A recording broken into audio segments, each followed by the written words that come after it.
fast. Farm rate's going to pick up for that Centaur.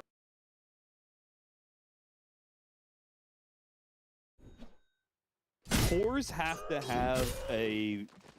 have mobility and easy way to kill it, because supports just frankly they can't do it. It's just not possible. This creep is just too tanky most of the time. There's that blink on the shaker. So the items are coming online for Iron Wing right now. He can absolutely fight. He would love a power rune. He would get a power rune. Ooh, regen. That's nice when you go this Brown Boots Blink Rush. A lot of extra juice in the bottle. An instant smoke Radiant's middle tower is under attack. It will fall BZM. like a ripe He apple. wants some revenge off this laning phase. Lornoff is very low. He's got some resources to work with. Bench one, but instant echo. That was instant. No way out of that. I mean, you're dead for sure. You're going to get broken by the Hoodwink anyway. Now they're even going to loop behind Divide to see if they can pick up an extra kill, but he got to the river, which makes him a whole lot harder to kill. So fast. They do manage to successfully block him off with the Fissure, though. Very well done. Divide puts himself on land, out of water, and quickly killed by Gear. This is... Dire's middle tower is under attack. Yes. I think you can afford one Huskar death in this game. He has 2 or 3. Things are going to get a lot more difficult. Dire's middle tower is under attack. More No Radiant's turret has been slain. There's a lot of action. Such an outplay. Iron Wing lineup that was supposed to have a lot of trouble around this mid lane. The utility of this item continues to showcase itself. Almadam spots Lornoff trying to slip up the side. He has to use his gold just to kill it. Gets the extra gold, but that gold is pretty minimal compared to the potential of the Centaur dying. Meanwhile, heavy pressure in this offlane tower. You're pressuring of Slardar. I always find Slardar off lane. It's either dominate your lane or you're going to lose your off lane tower by 10. Well, you're definitely going to lose it. Not a hero you can dominate in any capacity. Impossible matchup for Divide. No matter what he can get out of the situation. Omar just may catch Whitemon in a bad position, gets him underneath tower, but he does have level 6. So it's not that simple. Omar's going to get a hook shot away. Lornoff. Get here in time. Can he commit to being able to kill the Undying? They actually feel like the Undying. He's going to go after Lornoff, but you managed to get an armlet toggle. Lornoff staying alive for now. Another armlet toggle. Here though, heavy hitter, and that'll be enough. They trade a 1-for-1, but still the better for Iron Wing. Yet again. Oh yeah, for sure. You're going to hear it, Paul. He's getting kills. He's getting kills on Huskar. And you brought the lifestealer to try and salvage this, which means, guess what, 3 real estate bottom for 33 and his helm. It's going to pressure your tower, and you're losing his kill on mid. This is a disaster when the Galaxy. They might even lose more if they're not careful here. This is my favorite part about Pure Morphling. It's so active. Middle tower has fallen. He knows how to use it. I think he's one of the players who uses his abilities the best. Yes, for where he's just like, Morphling's kind of a whatever hero, but I know what heroes can be, I can turn into that makes me very strong right now. He's really good at finding openings in the early game. He fought an early specialist array too. Kind of a nice hybrid farming. Radiant's bottom tower is under attack. Sure. Like you get 20 damage off that. It's not negligible. These early game fights just going and getting a bunch of right clicks. So what a sequence here for Iron Wing. What an early game. Very clean. Executing super well here, putting a lot of pressure on the towers and forcing JH off bottom. This should result in Radiant's bottom tower is under attack. By 14 minutes for that second wisdom shrine. That's a big deal. Yeah, giving up no towers and taking all 3 in the first 15 minutes of the game. Iron Wing got to be feeling very good about their progress. So this is not a game, clearly, that Huskar is just going to snowball and take over. Not anymore. Not anymore. So what does that leave us scaling options-wise? When does Nigma Galaxy wins their next time to try and take some real estate away from Iron Wing? Got to be Lifestealer Radiance coming out and Radiant's bottom tower is under attack. And then you kind of look for that jump play. The smoke invest on Huskar joins the fight after that initiation, and you snowball that into towers or Roshan. They're going to go for a smoke now instead of waiting for that Radiance. I don't like this as much. I don't think you can claim as much real estate off of a successful play at this point in time. They had a really aggressive mid ward that is going to give them a lot of information about these heroes going this. You can already see BZM's playing this super defensive. You got Pure working his way back to the tier 2. Everyone's on the borders of the map. Nigma Galaxy are looking for something in the middle. Because there's Wisdom Shrine. You're going to lose your Wisdom Shrine for this play. You really have to find a team fight here. They got this, and now they're going to TP back. Iron Wing are almost looking like they want to take this team fight now. An Arcane Rune. Double Wisdom's taken. Iron Wing are not sad about this at all. The Morphs farming, they got the Wisdom Shrines. Pure. Chase after GH here, turn into the Mirana. One of the few heroes that can chase it down. Well, they also go for the Huskar kill. They got him, too. Bad goes to worse for Nigma Galaxy as Iron Wing continue to just be, I mean, they're playing pretty much flawlessly at this point. The Nigma Galaxy supports just look lost. Yeah. Like, that's what I'm pulling from this game. They didn't have a lot of impact in the laning phase. They're not sure where these moves are supposed to go or at what time. You don't have the greatest natural spell synergy with the cores. And your greatest synergy is like Link Crush into Arrow or something. I understand that. Man, this Huskar is just getting all in. Not breaking the play up for him. Controlling on the map right now. They're losing vision. Great wards up. Iron Wing right now. They're reading the moves correctly. This game is getting scary. This Morphling is just out of control. Vi's trying to get to his shard. That's going to be another peak for this hero. As an offlaner, then your initiation is online. But is it too late? Iron Wing are already up 4,000 net worth. It's not too late if you can get the right fight into Roshan or some of these objectives, and you have your Radiance on the lifesteal. So this is kind of the moment where I thought you would make that play that we saw. Illusion. Damage is done though. You built this mid tower to fight around too. Your Iron Wing, you've seen them defend this considerably. There's 2 wards around this area. You lost your tier 1 early for Nigma Galaxy. It's a very difficult objective to smoke around right now. Plus you're going into a max Tombstone Undying. 404 for Whitemon, no Soul Rip here. He's just looking for the big team fight. Now you're against effectively 4 melee heroes. It's a very good Tombstone game. If the Mirana can't kill it, the Huskar can't kill it. I think you need Lauren off BKB sooner rather than later in this one. Yeah, it does kind of feel like Nigma Galaxy are just going to have to stall even more. While BZM is moving around the map, hunting down supports. Also a 0 battery assault build for Omar, which, yeah, this is what you're going on Clockwork to abuse the cogs, but I think when you're against a hero like Shaker, just a single point battery assault over an extra point in rocket flare is a huge deal. Middle tower is a really annoying spell for him to deal with. And Samael gets caught, Echo Slam, chain stunned, rather easy. For Iron Wing, BZM is making this Earthshaker versus Huskar matchup just look incredible for Earthshaker. I just didn't care about it at all. Out executing Nigma Galaxy here in this game 1. Playing way more assertive too. That's what's going to win you games at TI. You have to look for the options, instantly go, be decisive, and we're seeing that, particularly out of BZM here, whereas very tentative from Nigma Galaxy. They made that one smoke play around the 13 minute that lost them shrines. Here's another smoke play, but again, you look at the timings. You're a component off of BKB for Huskar, right? Yeah. It just feels a little off to me. This one has a higher chance of working. Just, you're not losing objectives. You could just try and take a path towards bottom Roshan pit. That's where I would be heading. Bottom tower is under Over to the attack. corner of the map here. I don't know how much I like this when Tormentor's not up for another 2 minutes. And you're basically kind of rolling the dice whether or not you run into a hero on the bottom of the map. It might just be that you waste a lot of time. It's not, I guess, a total waste because they will just take this safe lane power, but it's an 18-minute safe lane power. That's something.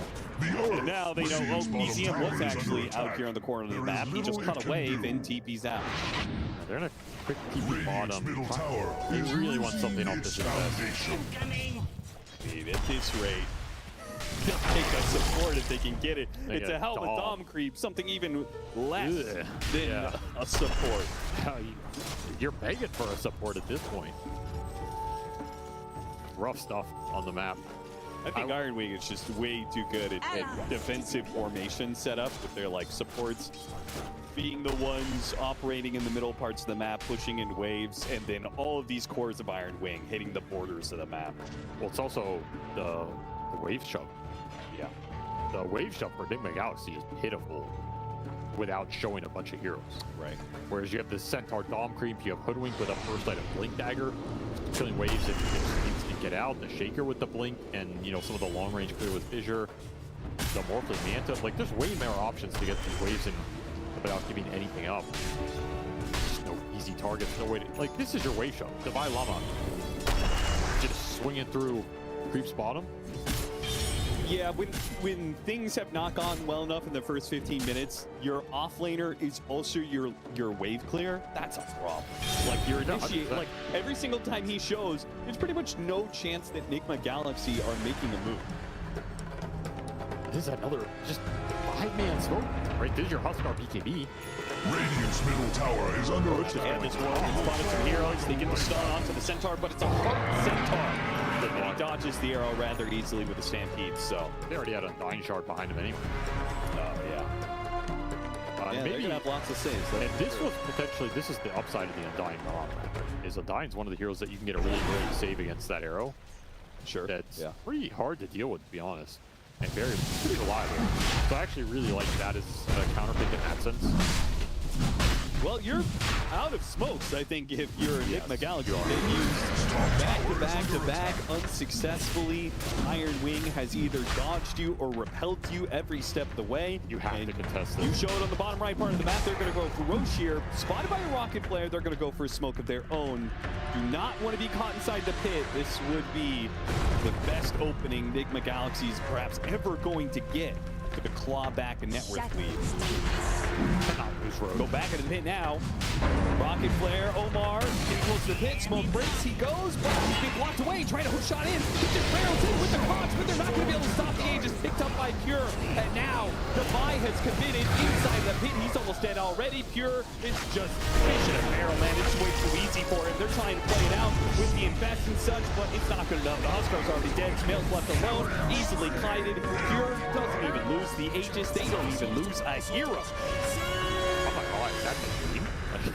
Yeah, that kind of felt like a Hail Mary, and that fight was not even remotely close. You're looking at the damage done. Radiant's middle tower is under attack. There's so much more HP to get through on these tanky boys, plus the healing coming out from Centaur Dying, the Morphling effective heal. Radiant's middle tower locking onto any target. The its Huskar got foundation. stuck in cogs for most of that fight. Radiant He was structures trying to are hit his fortified. own teammates, They require you know, his time. own set of cogs that got separated, the Morphling going in, and then you're just left in no man's land. Top tower is under attack. You should call my Iron Wing just saying that they can commit 33. I mean, look at Lornoff. Like, Yeah, he's put in jail, man. Like, please, let me out. It's just some anti-synergy coming into play, and I don't think anybody really gets to do anything in this fight. Absolute disaster. I mean, that was entirely Nigma Galaxy were just so desperate for an Aegis steal, for a good Roshan fight there. Invisibility. The thing is, they shouldn't be in that position, right? No, of course not. And that's the strength of Undying. You can just set up with these objectives, and you force Nigma into them. We talked about the kiting potential from this Nigma lineup. Radiant's middle Fight them there tower because is you have losing to its fight. foundation. Very different setup. That's all aggression now. Can't do anything to save him. Lornoff can't do anything to avenge him. Whitemon behind the tier 2 drops a tombstone. Now, the initial part of this bad for Whitemon, but the follow through from Iron Wing guaranteed to win this fight. Nice hit from the cogs. Well done by Pure, turning into the clockwork and hitting his own round of cogs to stop the teammate away, and they'll take the tier 2. Already has an entire Hydra from the other way. Yeah, I saw that. He was just, his net worth exploded in the last 5 minutes here. The vertical line. As he is now eclipsing everybody in this game. You're just going to go high ground here. 2.5 minutes on the Aegis. Give all the region in the world on this beefy Centaur. Even lands another stun, another kill. This game Easy at this point. This game crumbled so quickly. There is little 4 it can kills. do. Like, I feel like that's basically a flawless Bottom tower has fallen. from Iron. You know, just like giving up 4 deaths, the deaths that they had were pretty inconsequential. At no point where it was like, oh man, that was all White Bond. White Bond's the only one who died. And half the time he just instantly revives. You're not dying on a dime. A dying, right? Too late So to it's save. basically a flawless game for them so far. And it might stay that way. Gotta look for something crazy here in the team fight. Radiant's middle tower Arrow has combination collapsed. into single target burst on a target that is not the Morphling. So Max dodge instant punish there. 33 hits him with a stomp. Sumail just kind of running around, not sure what to hit. He doesn't want to fight the Morphling. Can't take that fight. Pure just overwhelms the Huskar. Sumail pops out from his defense. Nothing to do, nothing to kill. Omar committed his life to stop BZM, but had no hope of actually killing BZM. Pure's just going to run down heroes. Still has an Aegis to work with. While he's fighting the other two, everyone else in the Iron Wing goes systematically kill the Vine, they take the Rana. Echo Slam almost takes out Sumail as well, but now, in front of the fountain, BZM will die. So, a bit of an overstep there from Iron Wing. Okay. Pure will lose his life, gives it up to tier 4 off of the Aegis for a full respawn. They're aggressive with the fountain army in game 1. You don't want to overstep too far. On their defenses. Gets pushed in. His Crochet got Yules there. Maybe not expecting that to get dispelled. Radiant's middle barracks. Nice item against him. Not win that battle. Not really winning any battles right now. Second lane of barracks down, Iron Wing. Radiant's We'll middle back barracks. up and we'll see whether or not they want to secure this game by just waiting out the next Roshan. Scotty already done, man. It's a very nice itemization here to scale into the Huskar. The Stentark and by utility, you have the break on the Hoodwink going into Hex. You have the Scotty for the anti-heal on the Morphling, and you have the Crochet on the Earthshaker for even more heal reduction. So everything's just, you know, they understand the win finish in this game. It's that Huskar approach. And as long as you got out of the lane, you got some stacks, played the side lanes well, and can scale your heroes into some nice anti-Huskar items, you're going to be chilling here. Morphling can get the job done. Very strong Morphling pick. Pretty cool hero to bust out in this situation. I think it is one of the old school answers to this Lifestealer Slardar strat. It's traditionally illusion carries, the Naga Terrorblade PLs of the world, or But those heroes are pretty bad. but they are viable. And we might have been able to see one here if Iron Wing had last pick instead of Nigma, but Yeah, sure. they want to risk a crazy counter pick. The other option is the really high armor carries. Morphling definitely fits that build. PA is another good one. I wonder if we'll see PA at all this game. I don't think that hero's unplayable. Do some crazy things. But Pure definitely way more comfortable on the court that is Grandmaster tier. Get to die. Absolutely chilling with his weighted dice. I do think this Crochet is going to be an item that we're going to see a lot more We should, at yeah. this TI than we've seen in the build-up to TI. I agree. Boosting's nice. It's an anti-heal item. Those are kind of hard to come by right now.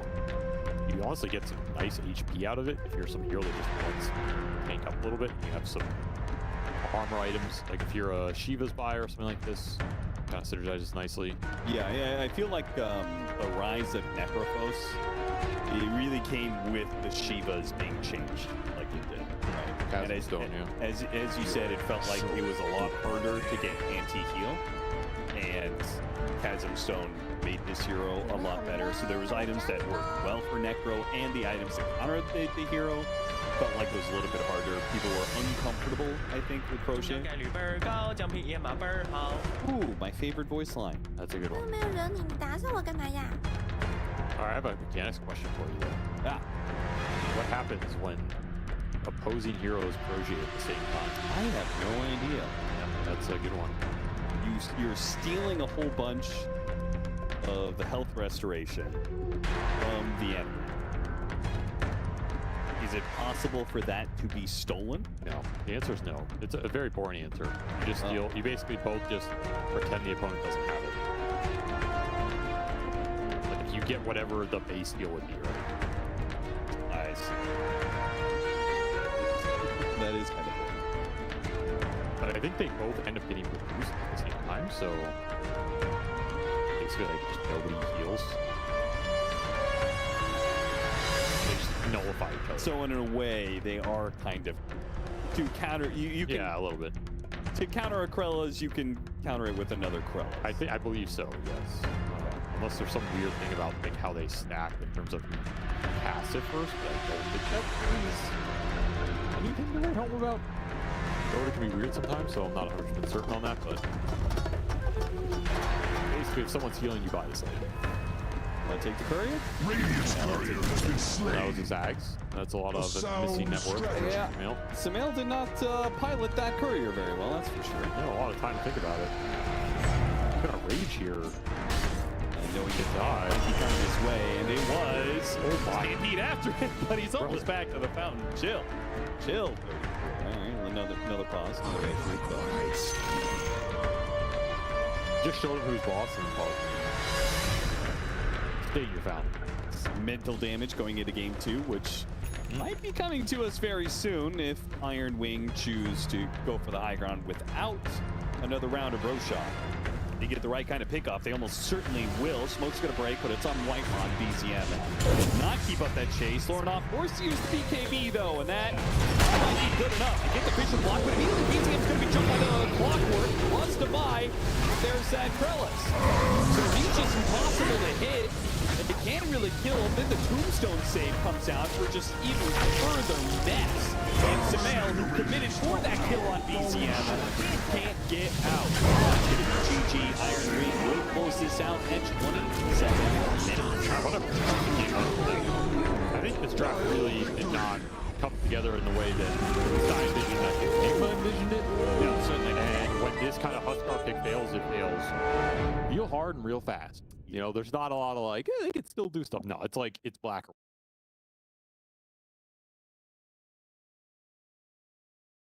So back this Morphling pick, I think, was he taking this draft.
F9, F9, F9.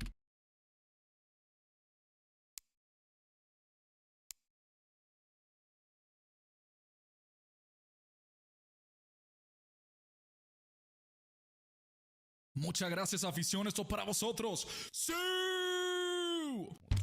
Roll. Roll.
not changed anything on their bans. It's interesting that in my mind, it looks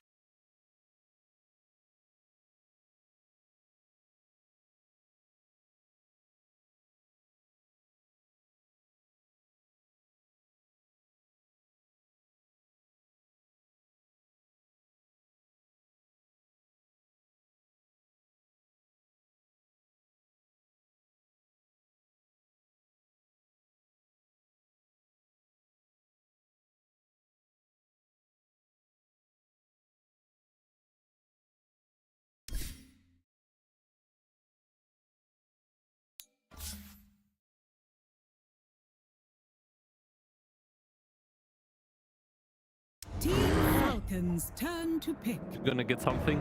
So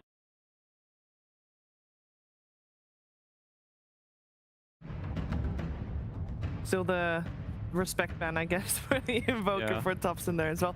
They open up with the Clockwork. This is a very stable hero and has been doing good all year round, I think. Yeah, and they actually don't slam the Huskar, so they do adjust. I thought they're just gonna slam it down again. Yeah, Like we're confident, we're gonna go with this. But they change it up, and you know, that's fine. Nothing wrong with that. I think it's okay to take a different perspective instead of just slamming your head against something. I think LGD is also a team that has a lot of experience with Huskar specifically. I think throughout the year they played it a lot, so they probably have more ideas than just one like we saw. So Necrophos, that is a Mars hero, usually. I think he's been a huge fan of this hero, so another healing archetype hero that wins his lane usually, scales well into the game. I don't know if Clock really does anything. I think Clock was just like a, let's just pick a support that we play on 2 roles, and it's just, you know, nothing wrong with him. So we'll see what they do with this Necrophos. Is there any interaction between Clock and Necro? Because like I know a lot of people were picking, I remember when Clock was like really cancer with the, you know, bowling ball strategy, people were picking cog hitters like Beastmaster, Lycan, stuff that can just like insta-kill the cogs. Obviously Necro's gaining regen if you're killing the cogs, but I also feel like you can like mana burn and really annoy Necrophos too. Is there any interaction here? you don't really have that high of attack speed to really kill it. Like theoretically, if you have a 4 that can hit them with you, then you could kill it, but I don't think there is much. It's just like maybe you get mana burnt and you don't care as much on Necro because you'll just heal the mana Get it back eventually. But I think they're just both solid heroes. Falcons, they love picking their toxic first pick, whether it's Huskar or Necro. I mean, Lina is a nasty hero against Necro. It's very good with Clockwork. It's Yuma, one of Yuma's favorite current heroes. I could see him slamming that one down. Yeah, I think they're gonna look for something along those lines, whether it's like Lina, maybe even a Drow Ranger, SF, some kind of range hero. I think SF is not Yuma's favorite hero. I think he likes the other 2 more, but I can definitely see him going for that. And I think for Falcons, they're gonna pick Crit, some kind of hero that can protect the Necrophos in lane, because Necrophos is a hero that needs to have a good start, and he cannot get gone on constantly because he's a little squishy in the start. But if he gets a good, you know, first 2-3 minutes, he gets a couple levels. Yeah, it's very hard to kick him out. So maybe there's going to be like a Tuskar angle here for Crit. I can see that. Yeah. This does also block a PL pick. I mean, you probably wouldn't want to run like Clockwork PL. I mean, I suppose you can run the Clock as a 4. But funny you say that, because LGD did ban Sand King and Sven, which are both heroes that are good against Illusions / Meepo. So I'm wondering what is their angle with that. Maybe it's just Skitter has a really good Sven, let's get rid of it. But from the bans, it looks like they don't even care. They might just send it again. I don't see the Peel versus Necro personally. I think that'll be a bit too crazy. Mirana, that's another, I think, really good support in this meta. I think after Hoodwink, this is probably the one I would call as being one of the most popular ones right now. She's been buffed constantly. Her Starstorm is very good. It's a snaking staple as well. I think it's good against Clockwork, where you can just leap around, you can get out of cogs. Just a really solid support right now. That's so much damage. I like that people are going for the Ags build again. It's fun. A lot of damage coming out from that as well. It's like his Crystal Maiden, so similar vein to that. As LGD is taking a little bit longer here to think about what they are going for in their second pick phase. They get to pick 2 in a row. We got ourselves the Lina. Seems to be a very hot hero right now. Sorry. Someone had to do it. Someone had to do it, but I can see her in 3 of, including this one, of the games live right now, because one of the games is not live, but she is everywhere. You have 10 Lina has seconds just left. been a really strong hero in this meta because she's flexible, where she can go this magic damage build where you buy the Aghanim's and you're sort of like this assassin on the map that can deal like 2,000 damage straight with just her spells alone. And you also have the other side of it where you can play just a regular carry style where you buy Mjolnir, you buy maybe Wizard Travel, like the old Lina carry style. So it is a flexible hero, and it's very much like the first game where they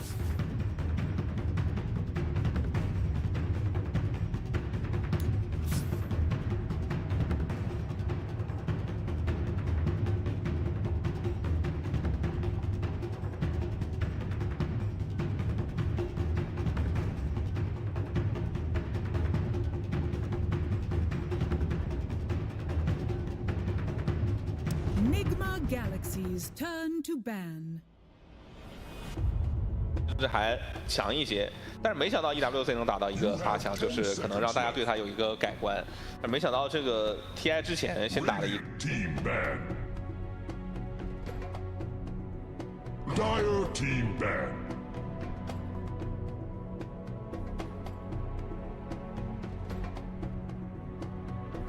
You have 10 seconds left. You have 5 seconds left. Dire team ban. This being the international, I feel like it's important to look on the bright side. And the bright side for Nigma Galaxy is that it really can't get much worse than that. They've established their floor. Now it's time to see their ceiling, which we know is much higher than what we just witnessed. Right? Only one way to go, and that's up. That's right. From here. So get it on in game 2. Get it to game 3. Get a dub. Still time to do that. Still a lot of Dota to be played here, so you can't get too down on yourself. You have 10 seconds horribly wrong in one of the worst ways possible that we've ever seen. You got to just push on and make sure that you're still playing some Dota and boost the morale, right? Get in there, lift some spirits, and do something different. I think changing it up is often the easiest way to just kind of lift people's morale and be like, you know what, we're going to play a very different game this time. Maybe have a draft that is a little more flexible going into some later picks. You don't have to try and like cheese your way out of the hole and make up 5 seconds left. Yeah, and you'll probably feel a lot more comfortable. I think Kuro went for something very one-dimensional there, and when the one-dimensional drafts work, you really get somebody, but when they fail, it looks real bad. So you don't want to overthink it too much. What do you think of the Samael mustache he's rocking? There's a lot of mustaches in this game, right? Yeah. I got a couple of boys on these squads rocking it. Samael was rocking the beard right before, but apparently shaved it off for TI. What was Sox mustache? We got Omar with the mustache. Sox have modeled his after Tom Selleck. Maybe Mail took a little inspiration from that. You know, it gives me a little Freddie Mercury vibes. See a little similarity going on here. I mean, all 5 of these guys could really rock the mustache. I think. True. Team Solidarity. GH is. I've never seen it. Yeah, I think he's in my camp of just on there forever, and that's like, there's the Largo. They let it through. This to me was the hero of this series, at least between these two squads. Who's going to get it? Who's going to make it shine? Who's going to make it work? You don't have the IO though, because that's always just getting banned against you. So you got to find some other combinations. The Coddle's also out. I think those are the 2 best supports behind this Largo in terms of beefing him up, giving him some good stacks in lane, and just powering through in the late game. So that's a little sad here for this Largo that those 2 supports are out, but you got to make do with what you got. The hero's still very strong. I like that they banned the Huskar. They demolished it, and yet they still said, you're not going to get a second chance at that. You don't want to let a team play the same strat and adjust it. Understand what they did wrong, and then come back to beat you in game 2, and then you're in a rough position game 3. I don't mind this. You have 10 seconds left. Back to the You have 5 seconds left. Well, another nice hero to take away, because I think that's another support you would like with the Largo. It's a really strong lane combination. You're really running out of support to kind of pair with this Largo in that off lane that you're going to feel really good about. What is the archetype that works well with Largo? again, range stunner or the heal / buffers, I think are what you're really looking for. You can also just kind of say whatever and play through the mid spirit hero, the Croca Genius and the Encore. That could be a way to go as well. I do like that Alchemist combination with him we discussed earlier. So that's a hero you have to think about if you're Iron Wing. You don't want to give that later out plus the Largo with all these Ags pools and extra healing, and it just gets out of control. Like, it's just too much. So somebody did tell me that Largo is very good right now, but it is key to have a mid hero that takes advantage of Croak of Genius. For sure. It's not all about just, this hero. I mean, I feel like there's stages of Largo. Largo 440, right, has a lot of potential kill. You have 5 seconds with the right kind of support. And then he turns into this like snowball, healing mobility guy. But somewhere before that, this Croak of Genius can make these mid heroes pop off.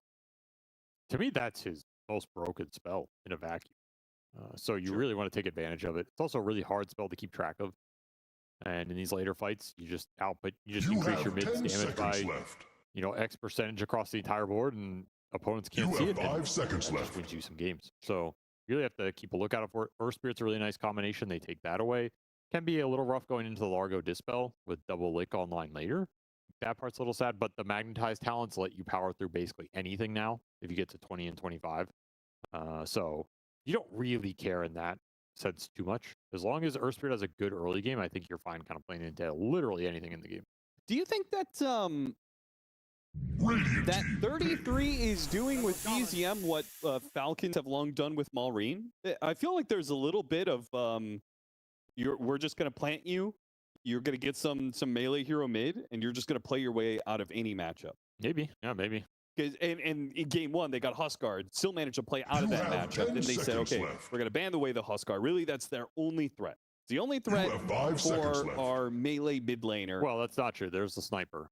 I mean, yeah, I'm saying there are other threats, but they feel like that even if his sniper or Viper comes back or something like that, that they're still going to be able to do something about it, which I think is interesting. I think you do have to think about those heroes. I don't think you want to throw this Earth Spirit into that Viper or Sniper mid and just be completely okay with it. Game one, yeah, you got away with it, but to me that was execution, and you shouldn't just go in game two assuming Nigma are not going to execute better. So you really don't want to give them that big of an opening again, I think. Are you actually okay with the Sniper, though? Because then you lose that Croak of Genius. Nah, I think the Viper looks a lot scarier, but you don't have lane flex with the Viper. If you take it here, you can theoretically threaten support Largo. I don't really know how scary that is, though. Like, who really cares about if you end up with support Largo? Could just take Storm here, too. I think just taking Storm Spirit here as Nigma Galaxy is pretty tempting to me. It's not really about what Iron we are showing. It's just like, we're going to have Storm Largo. We have a lot of stuns. We have great initiation. Our last two picks can literally be anything in the game. What are you going to do about it? And that can put Iron Wing in a kind of awkward position. That next core pick is not that straightforward. I wouldn't mind that. I think your other option is just take Undying here, or you ban Undying. Okay, well, then I'm more towards the Storm. But I think your other option was to just jam Undying if things are still available. Bane. Yeah, that was a hero that was banned away by Iron Wing. It is a hero they really enjoy playing with. It gives them a lot of setup around the map. You get that BKB Pierce. It's a nice hero to put behind the Largo, because Largo does not deal well with BKB timings. You have 10 seconds destroying left. all of that in the fight. An annoying hero for Earth Spirit to roll in on. If you have 5 seconds left. Like, if he can start on the Bane, yeah, you just silence kill him. But if you can't find the Bane, this is a Largo in his face.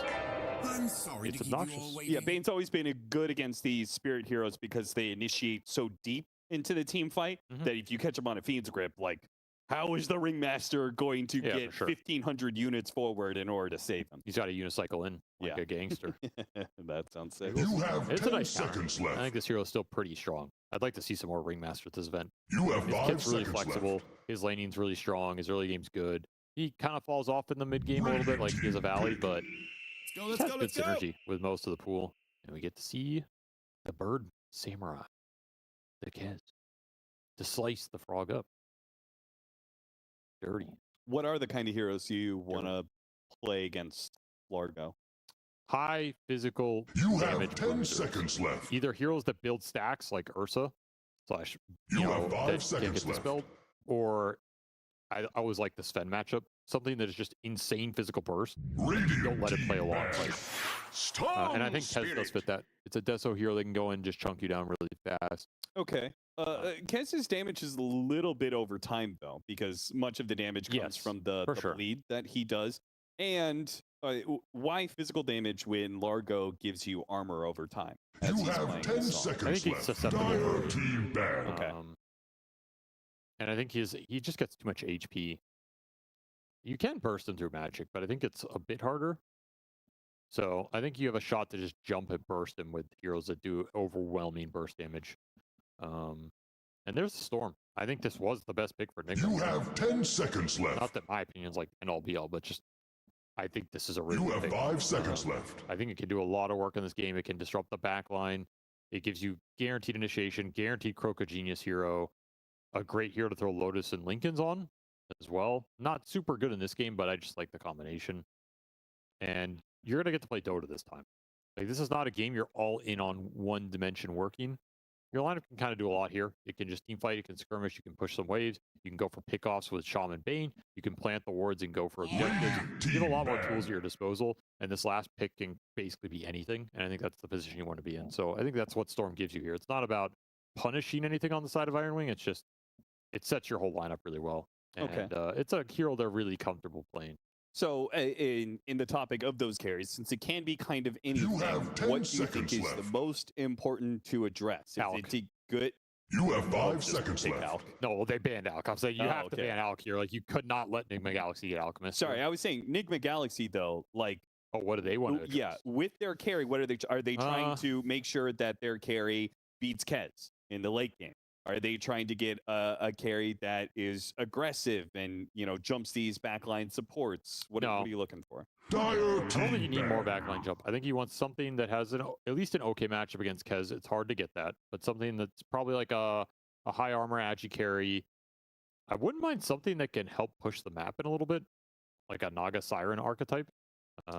Sure, you don't have the best lane shove yet again. You're right. It helps the supports a lot if the hero can shove waves. So I think Terrorblade will likely be the other ban here because it's kind of a hero that people are at least a little comfortable playing against Kez and can push the waves out and gives you a little bit of that scale.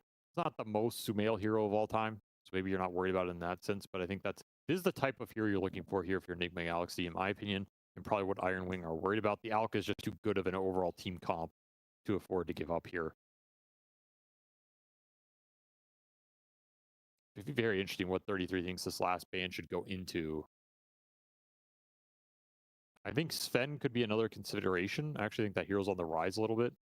Morphling could also be a consideration. Liquid has been playing a lot. They won the tournament leading into TI. I think they showed the strength of that hero. Like, that hero is quite good when you have another hybrid 1-2 mid. Like, I really don't want Sven to be on an island. No. Sven has to carry the fight. No, he's not a true hard carry, but I think Liquid really showed the power of like Sven behind Nisha mid. That's what you want. And I think Storm is perfectly good for that, particularly with Croca Genius.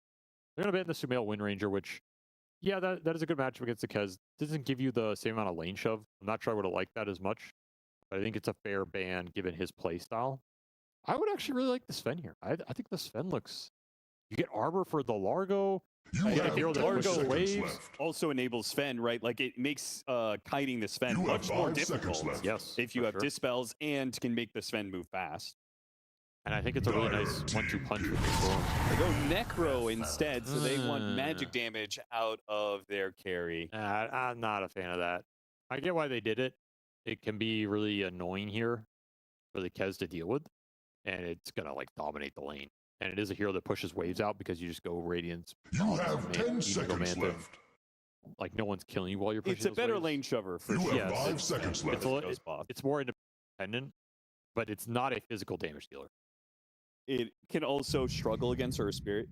It can struggle against Locks from Ringmaster. Yes, it's a really bad matchup against the supports here. Yeah, because you are not a natural nullifier buyer, so you don't ever really have an answer to that. You gave a lot of power to this backline, which puts more pressure on your Storm to be able to clear them out. Like, you're going to probably have to go nullifier on Lornoff at some point in this game, play like Nisha, They just assassinate the supports to free up the fight for the Necro. If that happens, then this lineup can come together in terms of the ball power. The ball power is insane now. You have Largo plus Necrophos heal with Shaman Wards drop.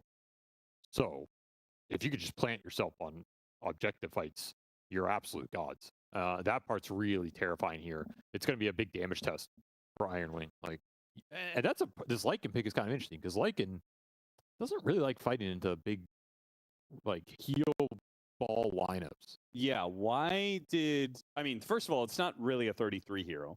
It is, for sure. Lycan? Oh, okay, sure. It's not a modern 33 hero. It's not the archetype that he has been doing for the last 2 or 3 years. Okay, I'll give you that, but it's an old school 30. Yeah, he's very comfortable on it. Yeah. He loves the hero, and it will assassinate the supports. Remember, you're playing Lycan against Bane Shadow Shaman. Well, it will assassinate the supports if they're not in the ball. Sure.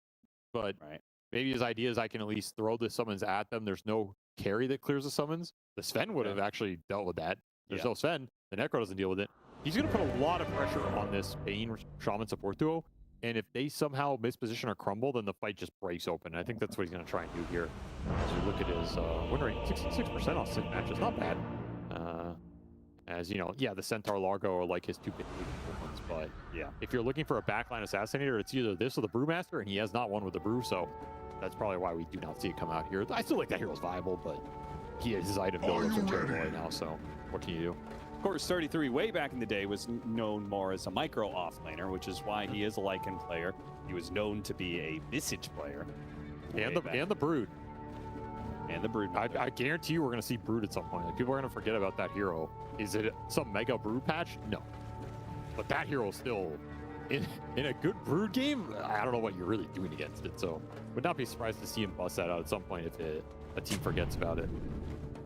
I do think, though, that, well, yes, 33 is comfortable playing it. Is his team comfortable, right? Like, isn't it a pretty dramatic change from what your offlaner is usually providing, what you usually are drafting for him?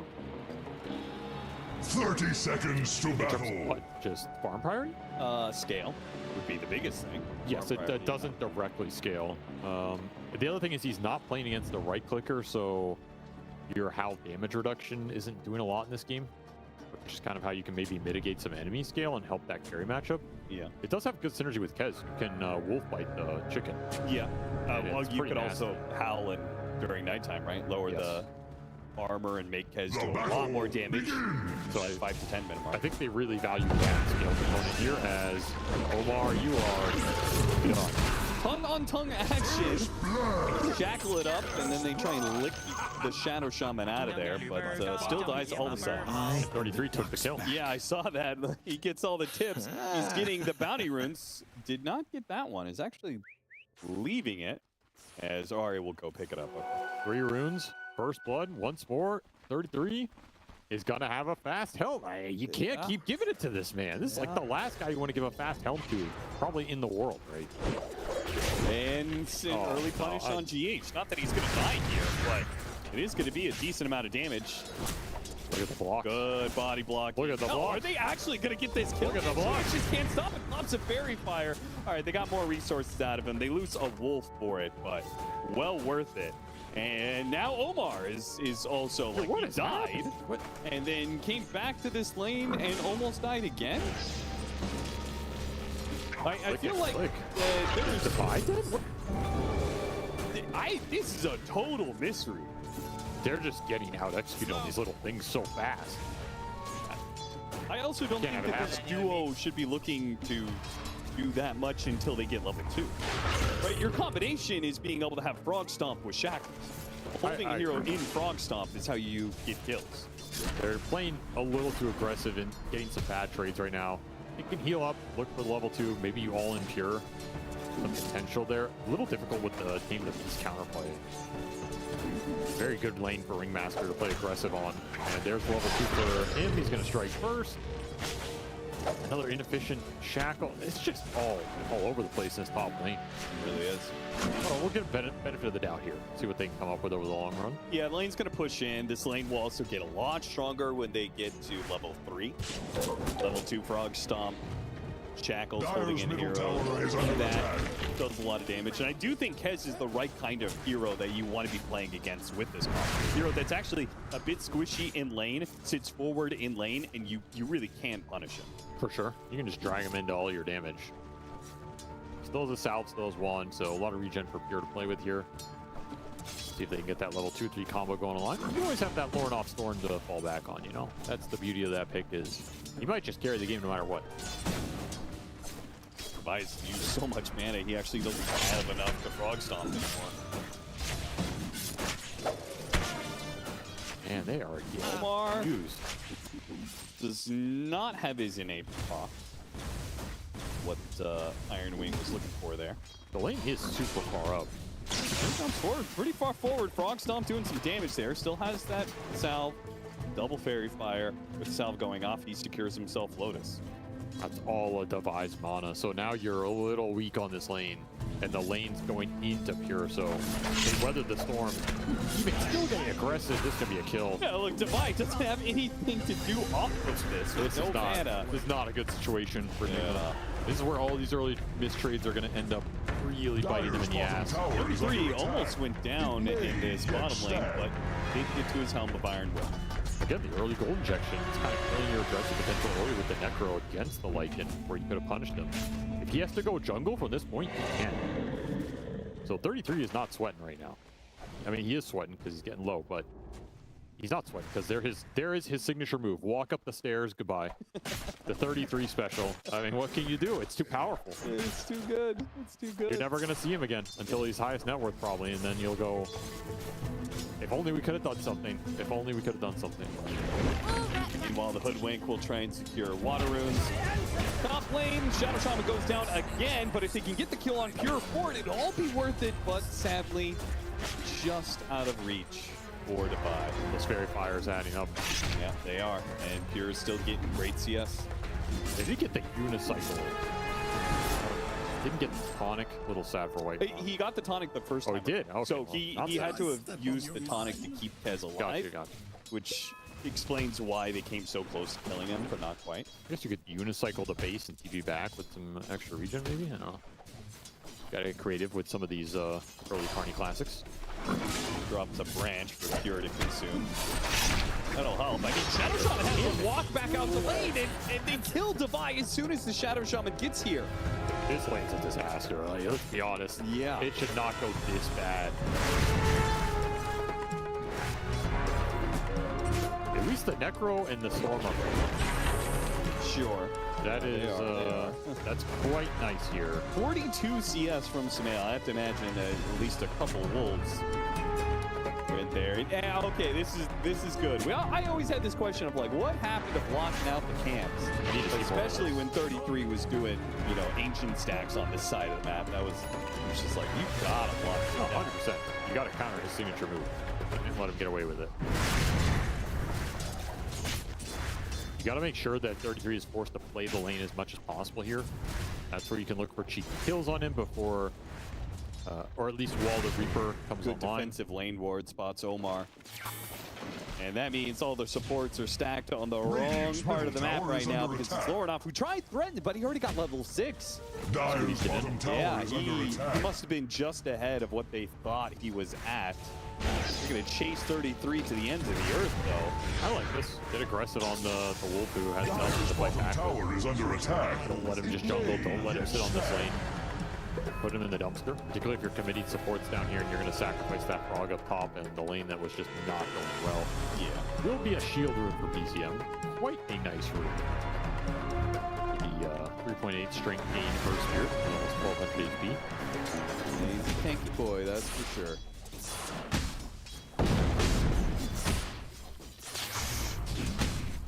Iron Wing looking back top. This Frog is level 3. Good. And a ward behind the tower means they are well set up.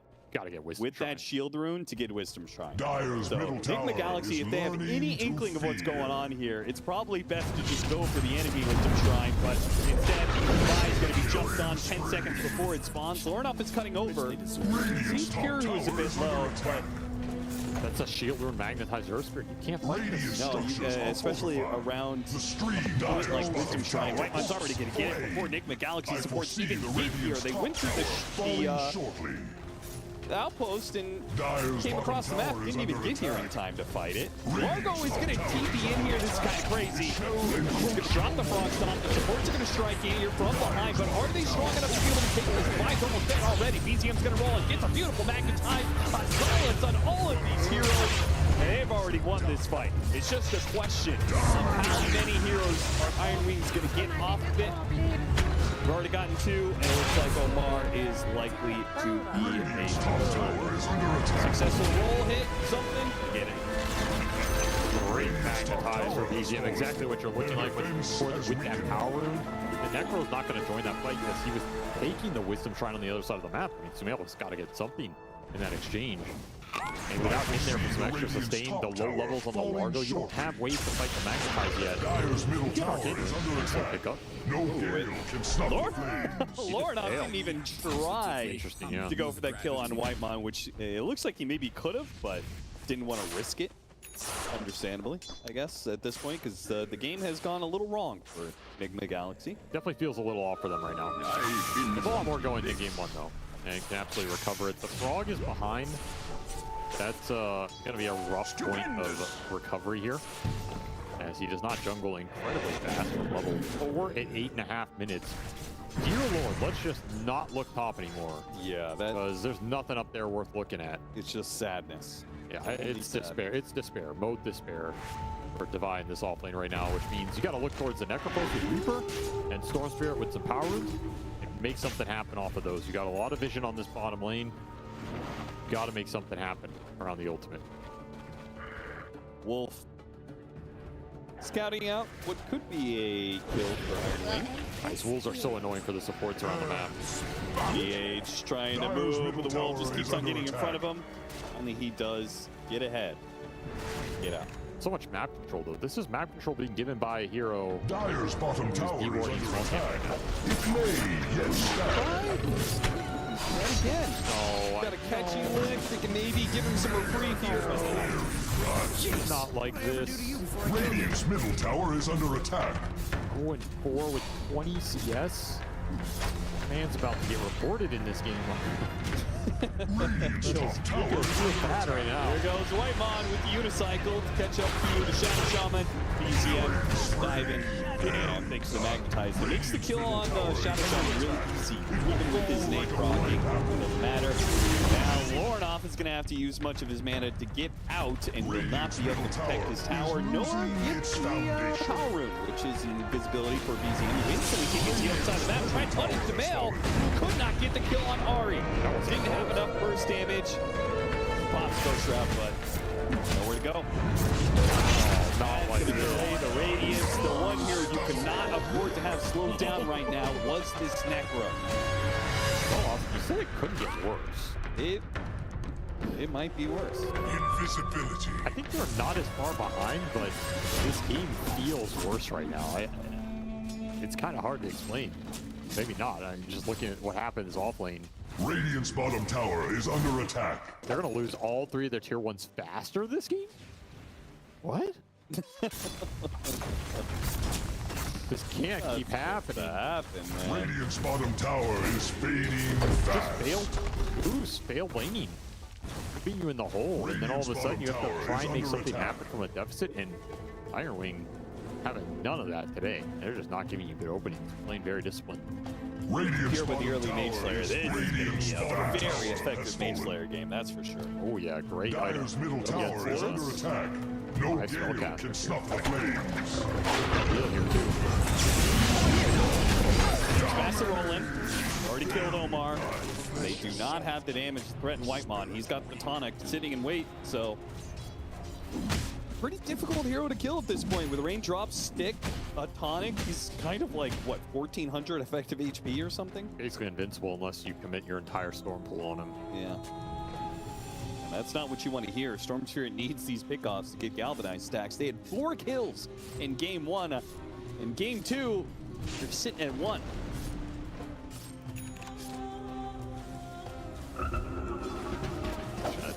Devi is scared to show himself on his tier 2. Whitemon is so confident. He dives past the tier 2 in full daytime vision. What are you going to do about it? What are you going to do? You got to TP the storm here. You got to Mass kill this TP guy. heroes. They got to punish this somehow. It's up to Lornoff to get the catch on these heroes. Do they see Pure? They do have actually a little bit of vision on him, but he's out of it now, and Lornoff runs out of mana. They can't even get a single kill off of this. What is happening in this game, Austin? I don't understand. Where are the resources? Where are the connections? You can't punish a Kez behind your tier 2 at 12 minutes? With a storm? Apparently not. 33 is just... I love this, by the way. You've talked about how mana is a problem for heroes right now. Like, what good mana items are there? Well, Sage's Mass are kind of the same as they've been for a long time, and apparently 33 feels like triple Sage's Mass is the way to go. He loves it on some of these jungle offlaners. Just very efficient mana. You don't have the fairy clarities. Gets you through the early game. Gets you to your big item. That's all you need. And they are smoking. Once again, objective-based smoke. If you clear heroes out of this area, you're going to get the 14-minute Wisdom Shrine. So this is all about the map control, and you're going to get a kill anyway. Got both Magnetize and Hoodwink. Deal with Shadow Shots really effectively. Trying to catch, and 2 minutes to get him at the Reaper's Scythe. Move back in, got the kill. So, Pure, they don't get the Reaper Scythe kill, but they get something much greater, an unstoppable kill streak. So 533 gold for Lornoff. Get him a Galvanized stack as well. I'd let you fight this Wisdom Shrine as well. Maybe if Iron Wing were able to just group up for that, it's a little bit of a tough contest, but now they have to retreat. Absolutely worth it to throw the Reaper there. Barely got him. There was no ability for Whitemon to get down that cliff and box him on the save.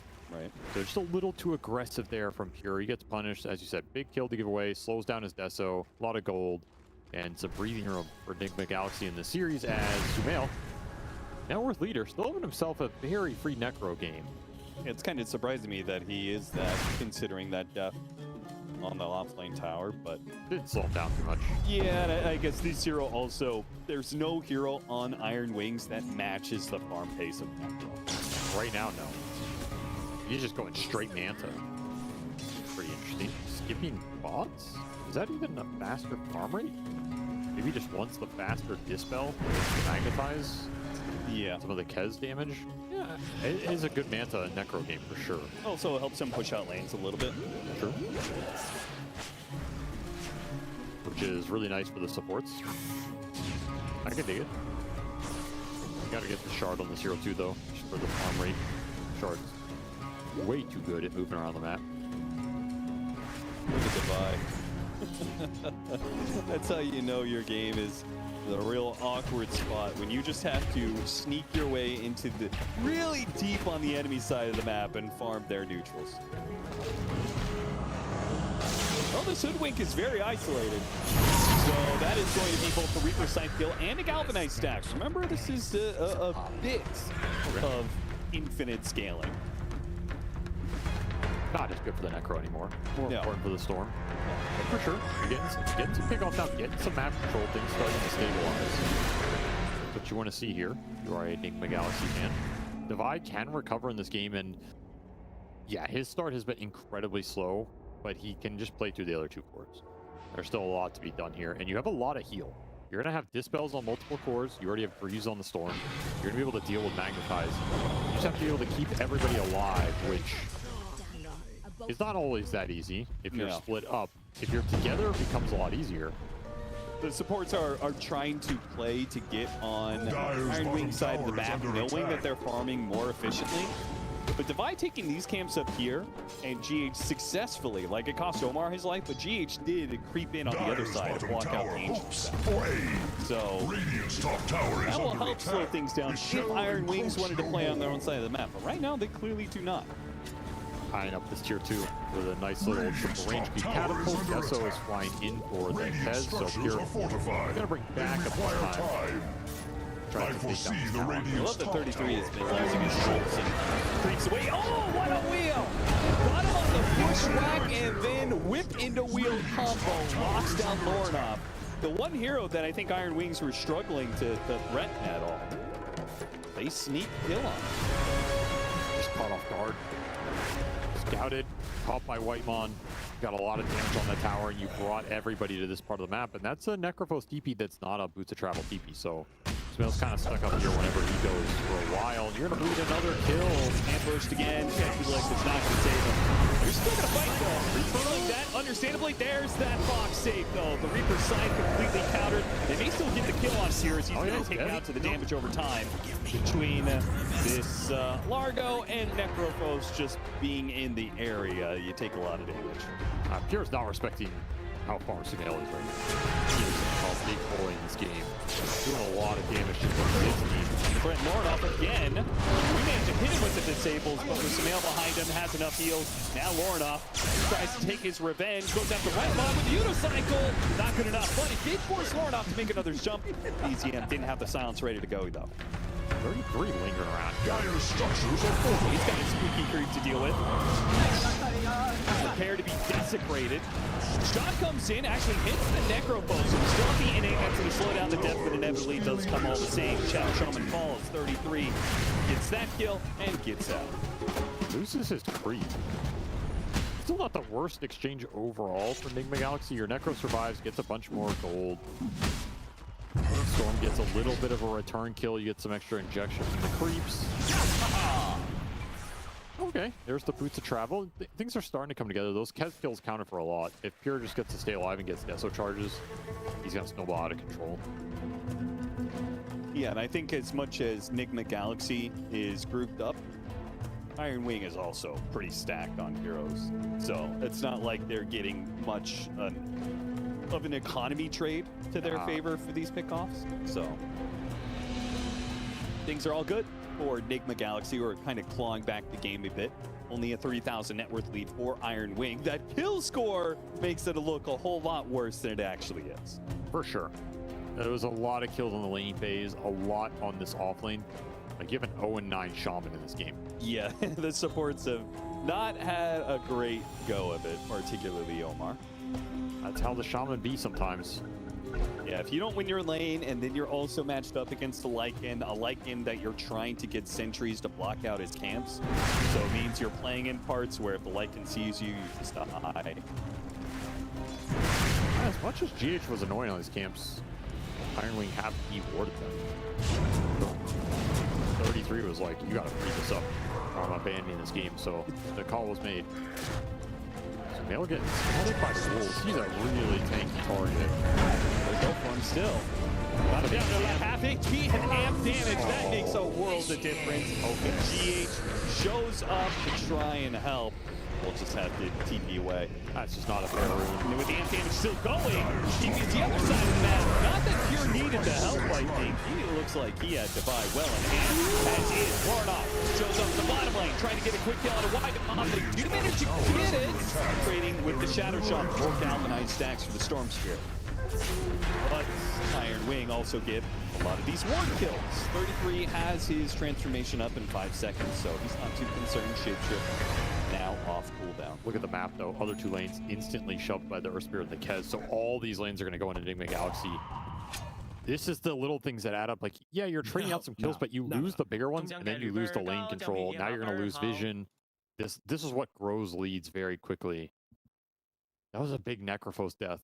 Could not afford to lose Sumail in this game without that lead snowballing very quickly. And there was all that amp damage. Amp damage has to be like the most broken rune in this hero, at least until Ultra. Like maybe Arcane Rune kicks in at some point, but the fact that he right clicks for so much and does an insane amount of magic damage, it's just so stupid. You just can't survive this hero rolling in on you with amp damage. So that was a really nice rune usage for BZM. He basically just won 3 lanes of control in the span of a minute. It's going to break this game open. We're going to see this lead go up probably to like 8 or 9k here in the next minute as these heroes respawn. And that means Iron Wing can get to their next round of items, which is going to be pretty spooky. EKB for Earth Spirit. I mean, VK's Bs make you untouchable. Yes. Very good BKB game, very good Crochet game, very good Nullifier game. That's what you're eyeing here if you're Iron Wing. You eventually get to all that, you're just going to shred these heroes. Radiant's Like they have courier beam has been slain. on Nigma Galaxy, but they have no physical damage to back up the disable. They just have a bunch of magic.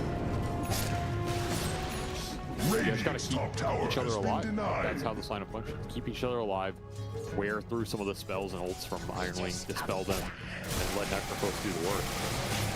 One of the best things about Lycan right now, gives you really easy Tormentor. You do not have to commit heroes to take this. Makes it very efficient. And a nice little spotlight. Not doing, not doing a lot here. Get a little extra vision, whatever. Get rid of the Necrophos Manta illusion. True, countered. He's not Radiant's gonna like middle that tower spotlight. is losing its foundation. I think that might be the first spotlight that he doesn't love. Got him in the wheel. I would say something about this kill, but what hasn't been said about them killing the frog this game? We've seen that before. It'll probably happen again, and that's the life he's been relegated to. Still looking for a first item on 3. So no item on Largo at 21 minutes. Yeah, this is the build that people are going. But that build looks really bad if you do not have a successful laning phase. That's for sure. Yes.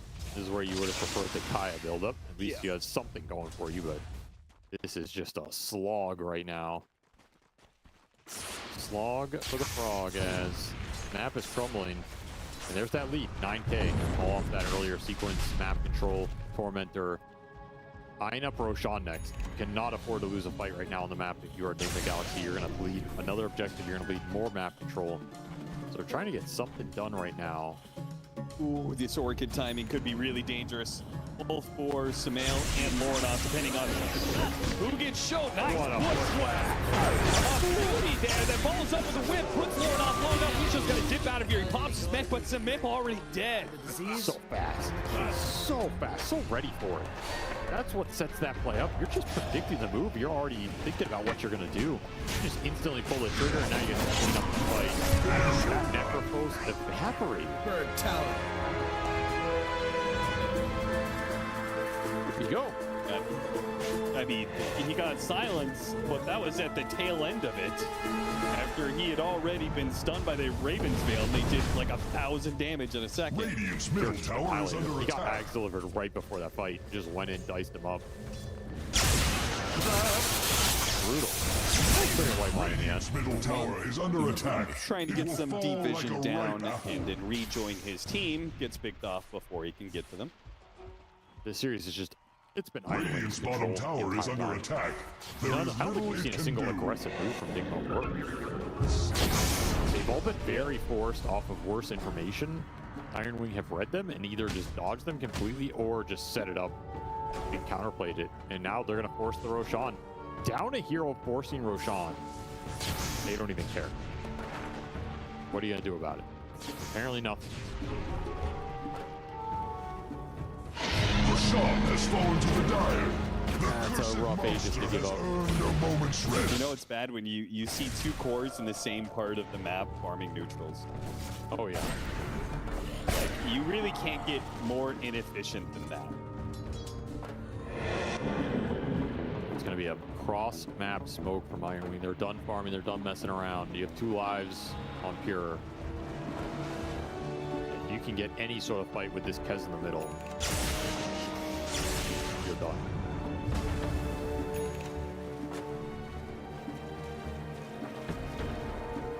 They have a wolf on Lornoff right now, too. Dire's bottom tower is They under know attack. that any of these heroes down in the bottom right corner of the map, they will not have Storm Scroll. It will be a ruin long studied. He's going to kind of scout them out, spotted the Necro. Oh, catch the Shaman. Shaman pushing in the lane does get killed. Way, stops him.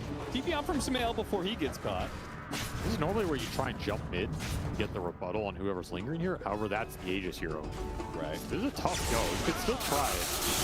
I'd have you, right? At least see if you can take away this Aegis. Box save does go out. Whip into the wheel, and they try to pull the whip and take you link, but you can't dispel that hypnotize. Dies again. Silence on the device. They're going to focus him down pretty easily. Sure is yet to give up his Aegis. Links in, goes for the extra kill.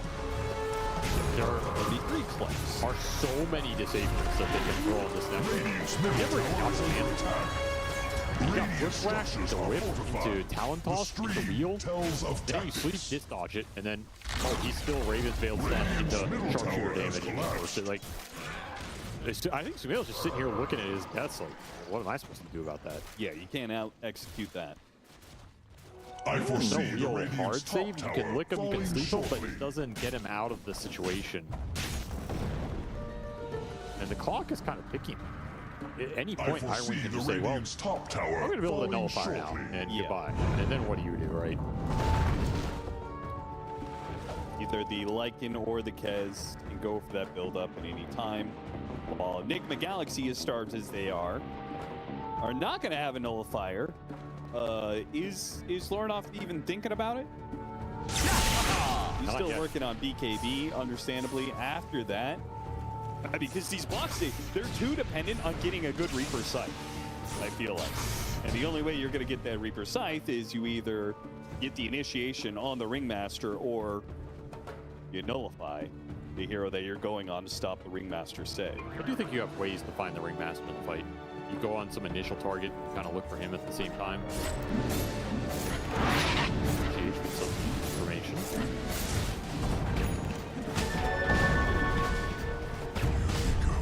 Gotta find something with this Storm of BKB. Probably have to wait out Aegis too, so you have another 2 minutes. You just can't go on pure. There's still tier 1s on the map. I mean, there's a tier 1 mid, there's a tier 1 top, both very high HP. Too much map control to work with. Gem on the Earth Spear, he just run around killing all your vision. The clock is ticking here in terms of how you can find that fight. They're gonna smoke Lorne off top. Where are you going with this one though? What is even? There's no Roche, there's no objective to play for. I think it's just get out on the map to farm. I don't. This is your BKB storm timing though. You have to fight. Okay. They're just looking for somebody. I mean, they're just blind looking for a core kill.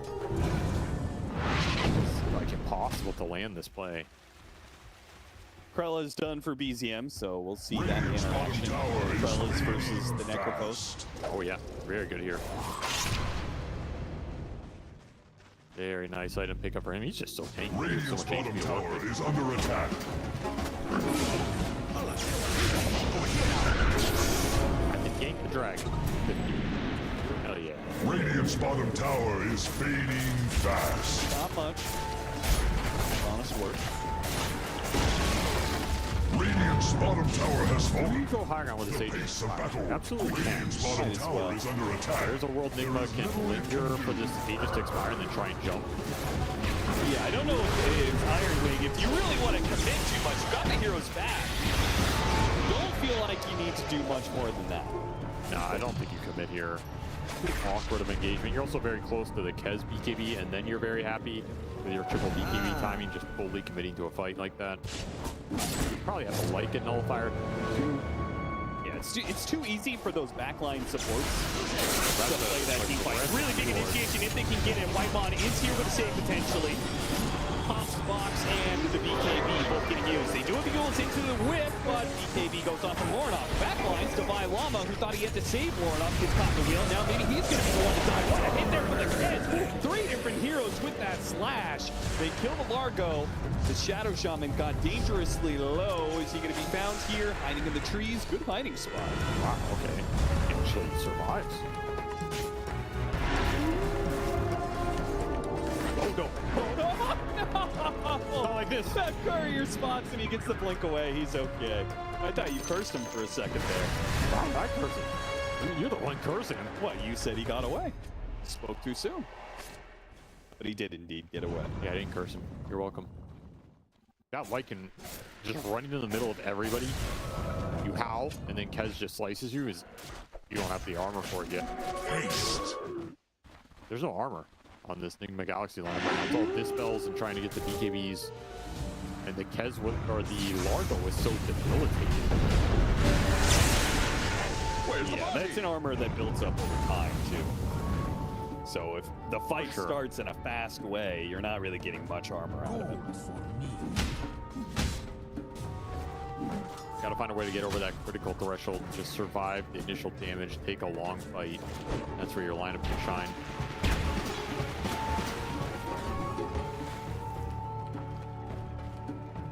The lead continues to grow. 20K now.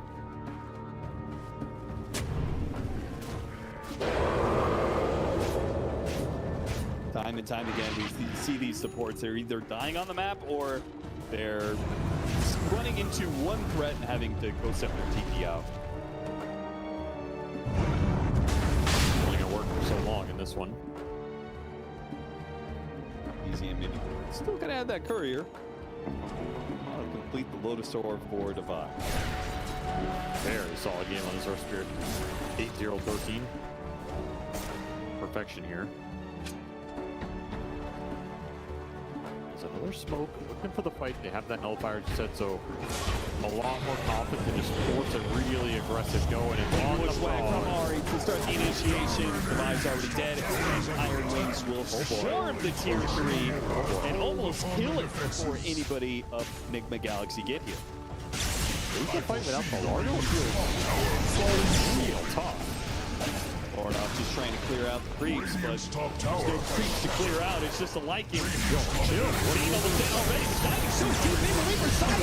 Actually successfully lands. Whitebot couldn't get there for the box because they go so deep. What was that? Extreme punishment now. Opportunity here for Nigma Galaxy. All they can really do, though, they have to clear out these creeps, these lichen creeps, because otherwise they were going to take that. But they're still trying to get it. Something stop these things. They don't have physical damage to stop them. Oh my god. Oh. They almost lose their melee barracks that way. To be fair, that rack should be done. I mean, yeah. What is this dive, right? The most unnecessary dive of all time. It's just a guaranteed lane you back out. But somehow, Trick's in such a rough position that even Whitemon with Blink cannot bail you out of the Reaper. Pure found a way. Some people call friends. Life finds a way. That's one of those plays like you look and be like, why didn't I get mocked? It's like, brother, come on. What? At some point, you got to respect your 5's position. You can't just sacrifice where he's going to go so bad that he gets jumped by Storm in the first place or something. Brother, this is TI. Exactly. This isn't a pub. Well, maybe he is. Dire's top tower is under attack. No, I think Pierce treats every pro game like a maybe he treats every so dangerous pub game like TI. Dire's top tower is under attack.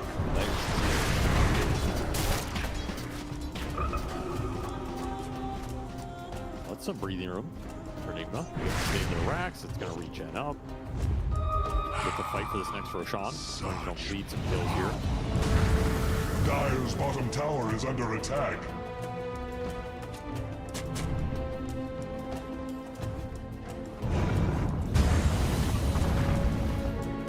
And BZM puts himself in the high ground and gets some vision, and they spot Omar. Not be saved. He will experience his 13th death. That's a lot. Game number 2. That's a lot. And it's going to be Roshan here. That's what, over 20 deaths in this series? Yeah, if you pick in for some fantasy with that death, it's not doing so well right now. BKB from Savale going after Whitebot here. Looking at an easy way out of this one. Kenchi Lick will pull him a bit of distance. They get up to the high ground with Iron Wings, does not chase after. Meanwhile, Lornoff, again, they see Whitemon, they want to kill Whitemon. It's the only way that their Reaper's sights can maybe go off.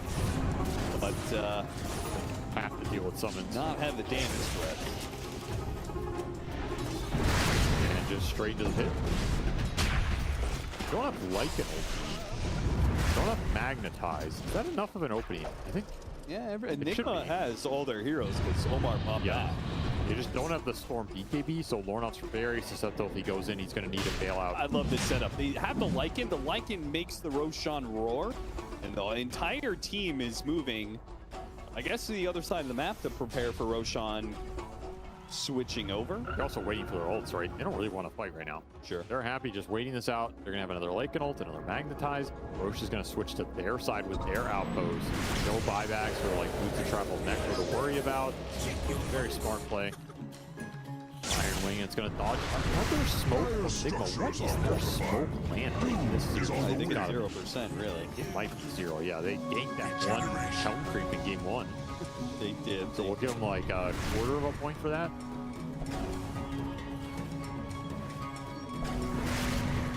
Dire's middle tower is learning to fear. Shackle the wolf. The wave is still gonna die. He couldn't even push the wave out. And back to road shot. Aurora goes off. I think the Galaxy is really not in a position to contest. No way to contest it. You just have to take the high ground fight. Trying to use buybacks or bring the peasant super deep. Abuse your system. It's a winnable fight. You have Storm jumping from Fountain. Dire's two top sustain tower cores on the is high ground, feeling its and you mortality. can guarantee some protection for your supports. That is the best setup for Nigma. Dire's top tower is under attack. It fights for You're its going to try life. and fix the map. Get back the team. There's another amp damage rune. Oh boy. A juicy one right there. Lycan is going to go Axe, so the game actually goes on long enough, we might actually see that interaction with the Kez. It's a great Ags bite target. It's scarier than a wolf. A wolf with two wolves. Inside of Iron Wings are two wolves. Both are going to dive past the tier 3. One wolf wants to win. The other wolf wants to dive Fountain.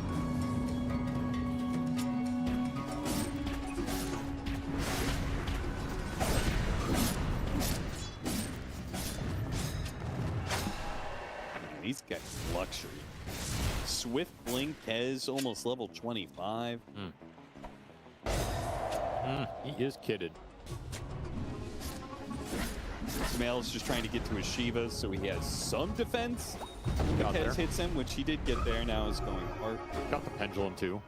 Oh, that helps a lot. Yeah, pretty much the most efficient neutral item on this hero. Not always the best for the game, but that's exactly what this hero wants. I mean, isn't that the best tier 4 neutral item for like 50% of the hero base? I don't know, Conjure Catalyst is pretty dumb. Well, that's the other. Oh, okay. Well, then, yeah. That's all you need. You're just trying to get Pendulum or Catalyst? Pretty much, yeah. I guess that's fair. What else are you really looking for? Apparently the Claw. Pure and Ari both have Metamorphic Mandible, which I feel like that could be broken if you actually use it. There's the bite. Wolf chicken.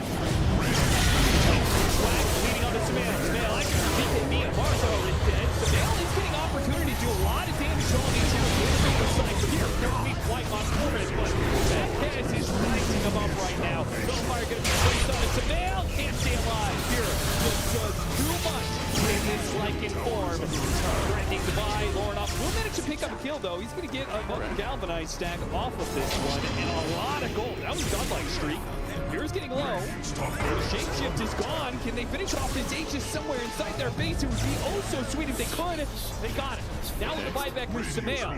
They're committing to him a second time. Well done to a blunt. They managed to stop that one immediately with the Shivas. Trying to burst him down. BKB goes on. See if he can blink himself away. Got nothing. Can't get out. Defended and didn't lose a single building? It cost him some serious buybacks. Yeah, for sure. Didn't require Iron Wings to dive into the fountain area again, but Nigma Galaxy will keep the game going. I will say it's not been the most disciplined closeout No. we've seen. That was a scary amount of burst damage coming out from the wolf chicken. That was disgusting. That was a lot. That extra echo slash attack really just pounds the damage in. But they're giving a lot to this storm. This storm is level 25 now. With charge, with Erasma, and he doesn't have the heal. That is a shame. What? He's just dead. Too much. Too much disable. Samael's going to have to carry through this one, trying to protect his supports where they can, but it's too easy for 33 to dice him up. BKB, no fire. Goes GH, Reaper Sight being used, and puts down 33. So another big killing spree that goes the way of Nigma Galaxy. Maybe they're trading, not numbers-wise better, but these kills are worth so much more for sure. Nigma Galaxy, both experience and killing spree gold. So many levels for heroes that needed it. Yeah, they almost have Samael. He's going to get to his 25 probably. I didn't think either of those scores were going to hit 25, and now all of a sudden you might get both coming in. Beat grip on BZM after the BKB. They're trying to stop GH, and they finally do, but BZM has already taken a heap of damage. His BKB is now down. If there was a Reaper Sight, BZM would be dead, but they're going to struggle to finish him off here. Bush Dragon get another good play. Dragon in front of him yet again. Echo's trying to slow down these heroes. Samael's committed, and he gets the kill. That's going to help. He needs that extra reach, and he BKB TB's out. While Pure chases after Divine. Around the trees he goes. Divine hoping he can stay alive long enough for somebody to help him out, but there's nobody nearby. He's just going to have to run his way out of this one. That's not likely. And he's going to chase potential. Actually, Omar tried to save him. That just means he's going to die alongside Divine Llama. Not the best finishing touch to this fight for Nigma Galaxy. Yeah, what's a 16th death, you know? That's true. Well, you got 25 on the Necro. Some more big kills going their way. And they managed to somehow turn the corner on this game. Kind of interesting situation where in theory you can kind of scale this Storm into a position where he just kills everybody. I mean, you're a really long way away from it. I'm not saying we're close to that pivot point, but we're starting to see the sustain burn up. If you can get the Largo Ags, the Necro goes hard. Plus to kind of stop the burst potential, let the Death Pulse cooldown talent go to work. Storm Spirit is racking up single target damage, like he's not going for Aghanim Scepter. Somebody has to kill people in this game. I guess so, yeah. Because he's thinking about, you know, Boon Shard for that last slot that he has where the Lotuses are sitting. This doesn't strike me as a Storm Axe game. I don't think you're going to get a lot of clump pulls. The fights are really split. You have a bird, wolf on one side, you have another wolf on the other. Everyone's hasted. They're all split up. The Earth Spirit's rolling around. Like, who are you AoE pulling in this game? Sure. I think you just need to hyper-focus as much as you get squeeze out of the Storm. The better attack speed you have, the faster you can utilize this 25 pound. Sure. The overload is buffed up, so you want to get all these overload charges out as quick as possible. Haste. Signs of life in a game that probably could have been over if Iron Wing had been a little more disciplined on that high ground. They got a little too ahead of themselves. Still a lot of scale their own though. I mean, they still can look for the First Spirit 25 talent. They could potentially get an Ags, just kick people. Yeah, I think that's part of the arithmetic of why they were so lax with ending this game is, okay, we can't really throw this game because they probably think they still outscale Nigma Galaxy. I think that's true to a certain point. I do think this game can get weird because of this late game sustain. Like, the Largo is just so far behind, we might never see that. However, if that were not the case, I don't think we should feel too comfortable in this.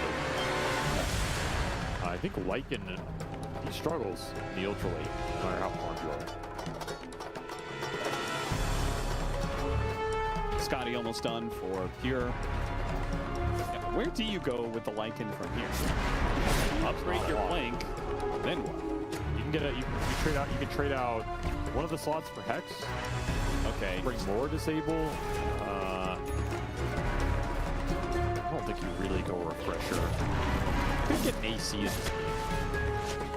Ryan does like an AC. This was a more armor differential. Kind of help punch through here. You can go Abyssal if you want to just stun this Storm. Maybe pretty annoying. Got some options. They're not great. They're there. Nigma Galaxy trying to make a smoke work for them here. Pick off. Let's go. Wipe on. That's really good for them. Lead off with the Hex. He still managed to get the box save, though. That is rough. Lornoff's still going to try and command another box going off, and Lornoff is going to have to give up. Running low on mana. He's running low on BKB. BTM with the 25 talent is a menace. Rolling in with this self-magnetize. Keeping the magnetize all these heroes all the way back to the fountain. They're not going to let Divine Llama get back to the fountain. He just gets chased down with double blink in. Pulls the Lycan. And Lorna. See ya.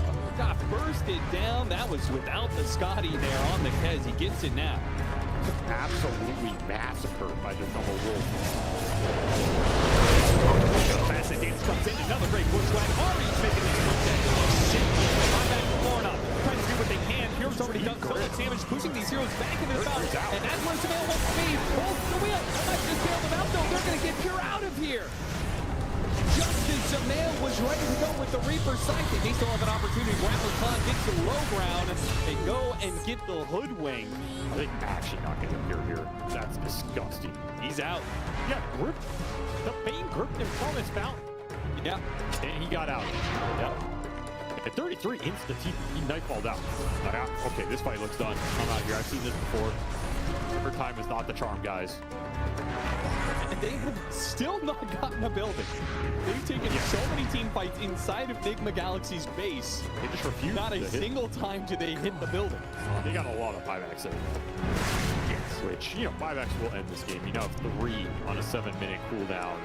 I mean, Iron Wing are not going for a war of attrition. They're going out for a knockout punch, where you run out of buybacks and we win one team fight and you're done. Oh, there's also Banner in that hit. This is actually, okay, this is stupid. I'm sorry. Like, what? Why are we diving Fountain 3 times without taking a single building and leaving Banner in the base? Like, they hate sieging that much. There's just some team called, we will never siege the high ground. We will only fight you. We don't even like the Banner. Now they're going to take the Banner. Whitemon reclaims it. Yeah, that could have been useful. Well, maybe that's why they went like, we don't have a banner, guys. It's so weird because I feel like 33 is discipline joining Pure in the craziness. Yeah, you know? get sucked like in. I would expect Pure to die in the fountain while 33 is Mega Team, right? That's what I think of when it comes to Iron Wings. But despite being a Lycan, he's not touching the buildings. He is joining in on these kills. But he's also scouting into the wolf right now. He's getting so much information. Ornoff zips into the pit, trying to get some info. We're responding much. Here comes the easy Earth Spirit. Rolls in, hits the Magnetize, and they are running. Combined, in some trouble. 33 focusing down with a Balefire. They try and heal up, but it's just not good enough. The physical damage is overwhelming them. Sumail, he's trying to do damage back to them right now, but a single target just too damn good. Ornoff is putting on damage. He's the only one, though. Last one left alive. One final zip out to get away. It's him and a buyback from Sumail. That's all they've got left, and Lornoff is out of mana. He's got one more zip to make. Got hit by the silence, though, and down he goes. A buyback from Lornoff. All the heroes are gone. No more buybacks are left. For Nigma Galaxy, it is Sumail against the world. Now he takes some buildings. When you want the game, now you can take some buildings. That damage is over. Well, he just ran into it. Straight into the brick wall that's all his healing. No care. Just a disgusting amount of physical DPS going out for the light because the Earth Spirit is the damage leader against the Necro. With the Magnetized Crochet going in, Sumail just gets melted. Too many answers in the late game. And there's the banner. The long-awaited banner. We did it. They're going to do a little fountain for me to kill Sumail. How many heroes are going to die to make this happen? That's just disrespectful. Damn, I'm going to get every for sight. There's the box save, though. I mean, Whitemon eventually got to act, so... Mission failed. Didn't kill Sumail.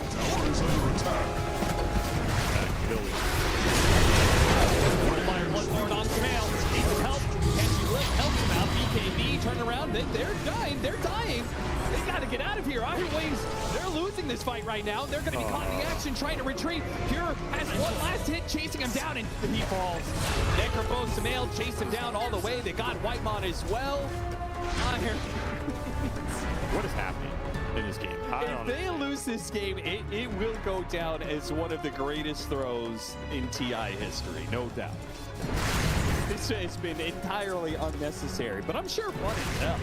I don't think they can really lose. I don't think so either. I've seen teams lose from their position, so I guess technically they can. They can always lose it. We've all been there, right? 98 to 2 at 2%. That's Dyer's courier has been 1%. slain. That was not very nice. It's accurate. Very strange to see. I guess they're just in mode Mode disrespect. We don't want to win, we want to absolutely annihilate you. Wow. Hey, TI, so I kind of respect that. Yeah. I don't know if it's working too well here. Well, I would imagine they're having fun. I feel like one of the biggest things that comes to TI is loosening up a little bit, not letting the pressure or stress get to you as much.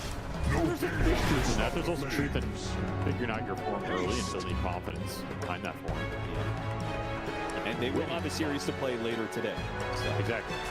I think winning is always the most. People always have this. Let's just have fun. You know what's fun? Winning a game. That's fun. It's pretty miserable to lose this game. That is for sure. Take off on White Lock. Bane in some trouble. 33 chasing him down, not letting him get off a good Bean's grip in this position. While the Kez is still dead, 33 has to carry the load. Ornoff being gifted Lotuses to work with. Make it out. There's just no way to contest these objectives without buybacks. And now this is the combo. You get late game Earthsphere like this. Self-magnetize plus Bloodstone. You roll in. Yeah, pretty disgusting. How do you kill this guy if he's doing so much damage with the self-magnetize and an activated Bloodstone? He's got 5,000 HP. Yeah, you're not bursting him. He's healing up the entire time, so his effective HP goes through the roof. That is why we're going to see this hero. I think 6-slot Airspirit is in the top 5 scary silly heroes in the game. There's just very few things you can do against him, and there's a lot he can do against you. And Krella's only gives him more tools late game. Definitely a nice option for the hero. You can go Krella's, you can go Refresher, you can go the Ag, you can get Stone Displacement, you can break up a ball, you can go Hex, you can go Shivas and does your AO. You could do so many defense heroes, and all these items are really good right now. Give an Aegis to Pure. We'll say, you know what, if you want to go in the fountain, 2 eyes to do with. Radiant's middle tower is. I think Iron Wing all put cool for their fantasy, which is the fountain kill fantasy bonus. Like they're just trying to get fountain kills so they all get extra points. I think if you're playing PI and your main priority is your tower has fallen. So that you can get purple item. Much to be done. Your incentives are very misaligned. That's all I'm gonna say. I think you need to rethink what our priority as a squad is, you know? Wow. Okay, can we pull up the fantasy tab? Because 33 is at 12,000 fantasy points. What does that even mean? Of course, Spectre. I'm sorry, Spectre. They don't have it found. They're like, I'm never going to pull this up in official TI broadcast. Okay, well, that's pretty good. But I wonder what that's based on, because that's not really what you're getting out of your fantasy rolls. No, I don't know what fantasy points mean. I think it's the old system. That's just, yeah. I mean, he has 12, 2, and 25, so that's got to be some good points. He's highest net worth, 40K. It probably just looks at this wolf and goes like, I don't know what happened this game, but this guy needs some work. This is not normal. And he can still buy an Ag Sin. Get yet another damage item. True. Radiant's courier is with us. I don't know what that is. Build the courier to then smoke. And here it comes. Is it a chicken? Is it a wolf? Wolf chicken. Going right after the tail. Into the BKB to buy. It's in trouble. Pops a BKB in his own. Trying to get back to the fountain. They have Nightmare safe. The wheel inside of the fountain will grab a bunch of heroes, but none of them dead just yet. Lornoff trying to stop these heroes from hitting the fountain. Or hitting the throne right now. His flip goes off. And he's dead. Doesn't have a buyback though. He's going to come back into play. Try and show him some mail. Down to more. They killed them nice and quick. Now they go back to the Ancient. 33 is much nine. Lornoff is looking for kills. Killed, but the Ancient is going to fall. But Table of Titles after the try to stop 33. 33 goes for it. Almost gets it. Ari. 1, 2, 3. Can he get another one to finish it off? He does. Ari will end the game in fashion. A support hoodwink crossbows his way to victory. Well, that is one way to end a game that you probably could have won 30 minutes ago. At some point, 33 said, you know what, I'm going to hit the throne, win or lose.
Marine.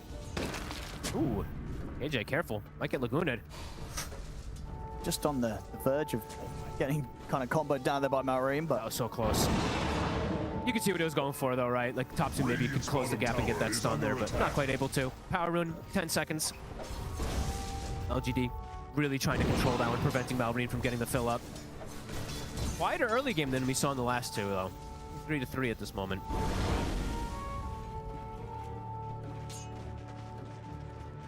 Rune. Bottom rune. Thompson gets an arcane. That's us. Very nice. A really good one for the DK, especially for that next ulti form if he's going to have it up in time. Skeeter is still only level 5 too. They want to punish Whisper. They're bringing numbers. Yeah. Coming in with Mallory's TP. Disruption will buy a bit of safety. As he comes out of it, no way to get out. Shackle not going to latch completely, but Skeeter's very low. The power shot comes in. Yuma taking Skeeter out. Now the focus fire turns over towards Malrine. It might have killed Whisper, but LGD quick with the responses, fights back. A lot of rotations. Did Crit Snaking get clean anyway else? Good moves there with the cogs from Crit. Does allow him to ensure that Yuma does not manage to run. 3 for 2.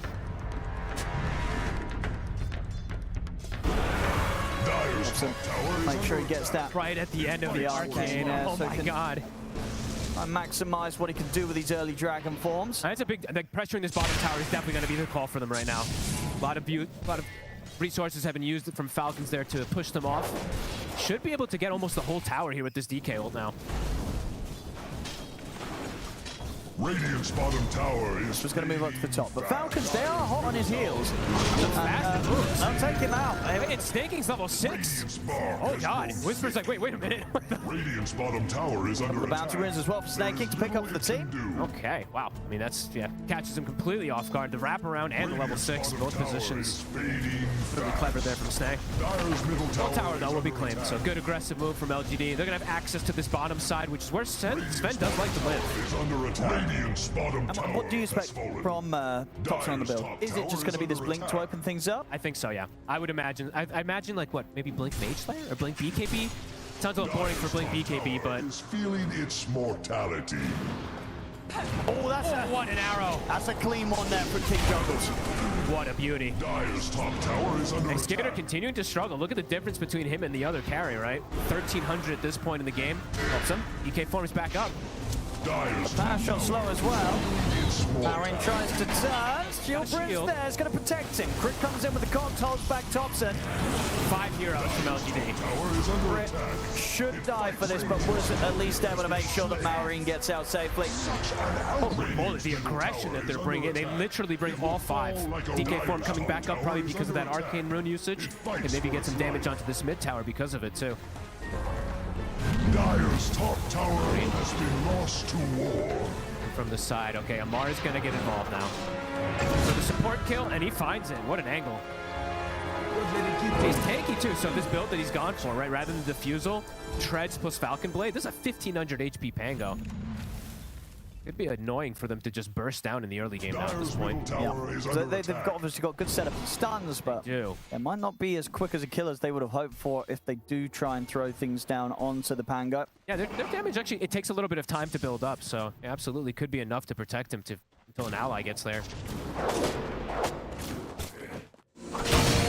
Top, Yuma. Feel the core here. Now Reed's very fast. He's got boots of travel. More than enough. Radiant's middle tower is under attack.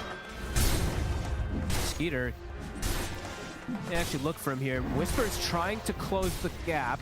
Radiant's middle tower not easy though, they need sentries down. Yeah, Snaking's ready. This is gonna watch from the side. The ult's gonna get dropped down. Man, this ult is gonna hurt Whisper a lot. He should be okay. doesn't want to use the lasso, wants to save it for a potential kill, doesn't want to just stop and walk away. Almost done. Yeah, Tommy's going to be here with this wave pretty much from Thompson. Picked up quickly, 10-7, 17 kills now at this point. Yeah, having a game on our hands again. As we are. Game 2 was a little bit one-sided. Falcons made that one look quite easy. Yeah, like Panel said, right? This one looking much more 50-50. Yeah. Depending on, you know, how these mid-game fights end up going. And the fact that Skeeter is slowed down right now is pretty decent for the side of LGD. But the other two cores are looking really good from Falcons, so got to keep looking to keep that pressure up. And with Thompson with the Blink Dagger, I imagine they're going to look for that aggression. Yeah, you go for the smoke play. Yep. At least try to Sports. at least try to look for one of these cores. Should be a mark. I imagine Blaze is going to be able to walk up and set this play up.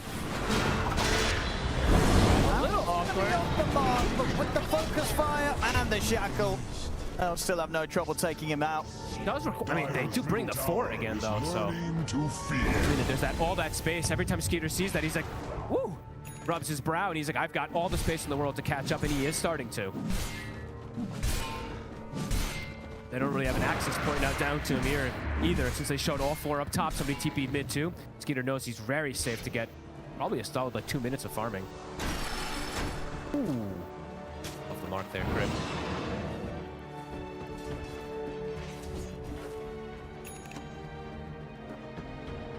And overall for the game, for the Sven though, as we were saying, not the most straightforward for him to just play it, right? He's playing versus the Shadow Demon, the Disruption saves, the Purge, of course, which is very annoying for something like a Sven, and the Bat Rider, of course, so not the easiest targets for Skeeter to be able to go toward. The 14-minute Wisdom Steal, and he might be able to get away with this. Yeah. They don't have anyone over at the moment, LGD. Looks like they're focused on other things perhaps for the moment. Whisper is coming over, but it might just be too late. I think it is. Yeah, he's going to have it, so Snake King able to get away with taking that Shrine of Wisdom away from them. Very smart little individual moves as we're seeing from Falcons. LGD bringing numbers in situations, but Falcons playing around that. Diffusal now finished for the Pango, and Whisper, he also wants a Blink. So that does mean they're going to have 2 Blink Daggers. So usually indicates that they got to get some good aggressive plays in that mid game. Yep. If Crit lands that hook, they might even find Thompson there, so off the mark. Yeah, Blink BKB, Shard BKB. Nothing fancy, nothing different. And let's see if they, I mean, what they're going to do, right? If you do go double Blink Daggers, you don't want to sit back. You don't really want to sit back too often. You got to get these towers, you got to get these kills. You do not want to let the Sven and Lina free farm. Especially not that, you know, the Sven, who you did such a good job of at least shutting down in the laning phase. You know this hero can recover if he's given the space, and he is getting that space now. I've absolutely got to see LGD just keep this action up. And they cannot slow down. Here's the smoke. Smoke's up. Bottom tower hopes for aid. They probably want to break open the mid tower, honestly. Allows him to get easier access. Yeah. Sven and the lead. I mean, he's about to have his level 2 Dragon form Thompson off this wave, so he can get the level 12. Let's see if anybody from Falcons even shows up in the area. They might be reading this. A little shot on the XP, actually. One more creep. He's in trouble. They'll block him off. Crit doing some good moves this game with the cogs, blocking off a lot of people when they've been trying to run. Looks like they want to fight into it. They'll get the lasso onto the arrow, onto Maureen. It's enough to bring him down. Might have lost their carry, but they still seem to be cleaning up the action as they'll take out the CM. Crit will jump back over to Whisper. Skeeter's in as well with the stun. A defensive disruption comes out. As the disruption comes to an end, Whisper will still die. Felt like Falcons was reading the movement, right? They were avoiding the mid tower. I think it ends up getting brought down anyway, but they were playing around the top side to find that initial grab there. They lose the Lina, but Skeeter, they have multiple different carries in this. Yep. He shows up, gets some good cleanup kills for himself, and now he's actually top 4. Dyer's top tower is because that's the thing attack. about LGD's lineup, right? It's all single target, really. It is. That's true. That's actually a very good point. And they need kind of multiple of those cores to block onto the same one to get the kill. So if you're trying to deal with all 3 in a team fight, it's not easy for LGD, especially in a game where they're slightly behind on the net worth. They have to try and play for these pickoffs. If it comes down to a team fight, execution is going to be very hard. And you losing Yuma at the start is probably the worst case scenario, right? The way that he dies, gets absolutely nothing off, just gets burst in a heartbeat. Ideally for LGD, with the way that they itemize, right? With Blink Daggers, they want to be the ones getting the pick off first, having that number advantage into the fight, so. Now, though, not really the case, because there's the Blink from the Pango, so Falcons now have the way to also get the start of the fight themselves a lot much easier.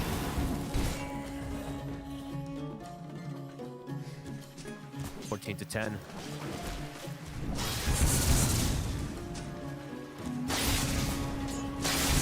Yuma's going to need a fair bit of time. He does. We'll be going for the build-up, you know, just for that full Mjolnir first. That will be rewarded if you keep the game going right. But you're absolutely playing for the long term there. Amar, ooh, dodges it. He's quick with the blink there. Tower is under attack. It may. Yeah, the risk of the Mjolnir, right? It's like if you do get picked off a couple times after you purchase it. But if you get away with it, the farm is going to start flowing in of how quickly you're able to clean up the camps. Does need a BKB immediately after, though. There's a lot of control and magic damage, so. AJ. We're going to see him. Whoa, whoa, whoa. Okay, Thompson's getting the chance to jump in on towards the Pangolier. And they'll catch out Amar. They'll look to Whisper, but the disruption comes in. Whisper's going to be fine for now. Rocket Flare, Frostbite will do it. They bring Whisper down. Bit of an awkward start there from Amar. Swashbuckles into the midst of the river. Kind of killed. Yeah, he kind of suicided a little bit there, right? I think for the next few fights, we'll probably just see him do the Rolling Thunder into the jump since he does have that Blink Dagger and there's not anything really that bypasses it. No, jumping in like that's very risky when they've got multiple ways to kind of click you and lock you down. Yep, 1-for-1 exchange though, both offlaners die, and Snaking gets another tip. I mean, Whisper, giving that respect to Snake. CM players look pretty good today. And from Snaking. I think this hero's underrated, honestly. I think, yeah, I'm surprised, honestly, even in previous tournaments, that other teams don't really consider this one. Mm-hmm. I was like, yeah, sure, the Hoodwinks and some of these other, and like the Ringmaster, if there's a Bane pick, etc., right? There's certain reasons that these heroes are insane, but I think the damage and the team fight presence that this hero can have. And you farm very fast. And if you're a team like Falcons, where you like to farm and hit the creeps, right? It fits the niche. How's Thompson's BKB looking? Getting closer and closer. Solid stuff from him so far this game. 2-1 and 5 on the mid DK.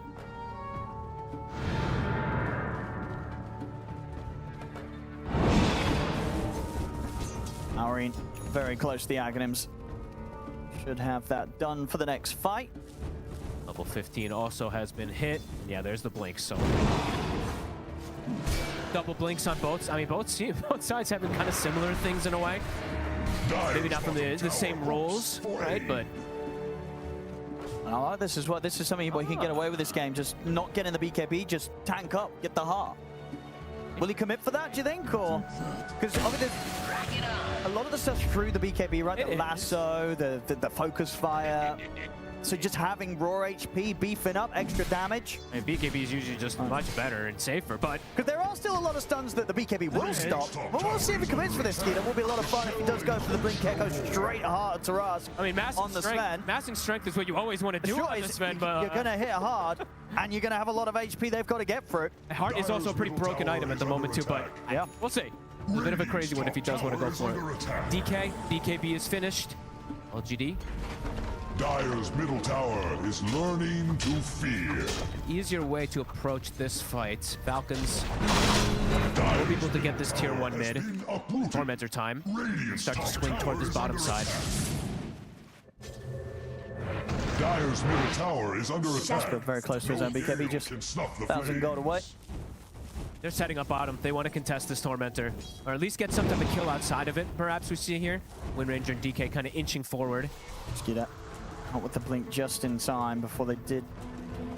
Very close to finding him on that camp. I think the lane ward caught the initial TP before the Moonlight Shadow. I think Snaking had just placed it, so it did see them starting to make the swing around. Perhaps this can secure LGD, though, for getting that Tormentor themselves, if they want to bring extra heroes. Hook shot in mid. Crit. Looking very good on the clockwork this game. Yeah. I mean, honestly, we're seeing the difference of just cogs in comparison to batteries. Salt cogs are just broken. Really hard how much you're able to do with them. And he is going the build that we saw pretty much with all of the clockworks, the blink after the distiller. Super strong. This road should be theirs. Yeah. I don't see anyone trying for any crazy plays on LGD's side anytime soon here around the Roche. Momentum starting to build up pretty heavily for the side of Falcons. Whisper, after having, you know, pretty good early entrance into this game, he's gotten slowed down a lot. Bottom of the course. Not the easiest for him to just run into now at this point without that BKB. They really do need them on all their cores, LGD. Yeah. They need that little bit of a slowdown. Sometimes you don't see many BKBs in some games, and sometimes you just see 6 BKBs ASAP on the course, so. Tormentor. Rocket will hit. Failacor might die. Lives. On. KJ going. A very aggressive build to Mar. We'll be able to find Theo. We'll find the secondary one, but interesting to see this from the Mirana, right? Usually we see a first item, maybe even a second item before they go for Aghanims, but he's just going straight for Ags. Thompson doesn't want to be forced to press the BKB. But he has to. Second light strike was coming in. First BKB usage. Not the way you want to see it. Falcons still plenty of time now with this Aegis to look to take some more towers themselves. The warding and dewarding from Falcons has been kind of next level in this game in particular. I'm seeing snaking just like we saw him like the wraparounds onto Whisper a couple times, right? I feel like they have just a bit more information. They're playing around it as we see in these last few moments. It may yet stand. Irene, it's a Linken's game for sure. You're playing versus Bat, DK, even versus the Shadow Demon. Could see a lot of Linken's coming into play here. Skeeter gets the blink. Camp in the high ground now. A bit dangerous for LGD to approach this area. A sound strategy. Hobson TPing to join his team. Boom, there it goes. Woke up. Still have the Aegis on the Lina. Dire's middle tower is no BKB on learning Thompson. to fear. He gets caught here. He just might. Skeeter's found him. In with the God Strength, the lockdown of the Rolling Thunder. They're trying to get a disruption off. Not going to happen. Rolling Thunder comes across from Amar. They'll get the two of them. Again, it's the vision, right? They just know where he's going to farm. They see the whole bottom side. They knew they'd forced his BKB beforehand. Falcons playing this pretty cleanly now in these last 6 minutes. 2-2. Tower is under attack. Gotta give him the outpost as well now, too. Let's go. Come on, Skeeter. Please do it. It's going to give him the confidence to get this a full heart for sure. He's going to feel pretty good about the position he's in right now. I want it. And he's going to show us. You don't always have to get that BKB. He's doing it. He's committed. He's got the relays queued up. He's doing it. So this is build coming to your pubs. If you're a strength hero, well, maybe if you're just a Sven. But if you're a strength carry, you try it as well. Blink, Echo Saber into the heart. Hey, Centaur does it too, man. You love like first item. Heart, as you said, heart's kind of good. It is kind of good. It's kind of good right now. All 3 cores on the side of Falcons, pretty much dead even net worth. Kind of having that little competition. Thompson actually doing a good job of keeping up, but as we said, Whisper, he's really fallen behind. They're going to start buying these Lincolns to deal with him as well, too, and these Lotuses. I mean, that's the thing. When you see that the enemy's friend's gone for this heart without the BKB, are there any items you're then picking up on LGD being like, this guy doesn't have a BKB, let's itemize against this? Like, are you buying stuff like, are you using him up in the air, during his ult? Who is going to buy it, though, right? That's where I was like, the Mirana, the Aghanim hurts. It could have been something like that to address the fact that the Sven's not going to happen. Maybe that's what kind of happened. He's like, well, this Mirana's not buying a Yules, so I don't need a BKB. I can get away with a heart. Starting to build up to be a difficult one here again for LGD. Falling behind. Falcons getting a lot done around these moments with the Aegis. And it was LGD who, they're the ones that went for these double blink daggers, and they weren't able to find these kills, get back into the momentum versus Falcons. We'll have to see how these next fights start to kick in together. But besides gold, it's also levels, right? Whisper's level 15.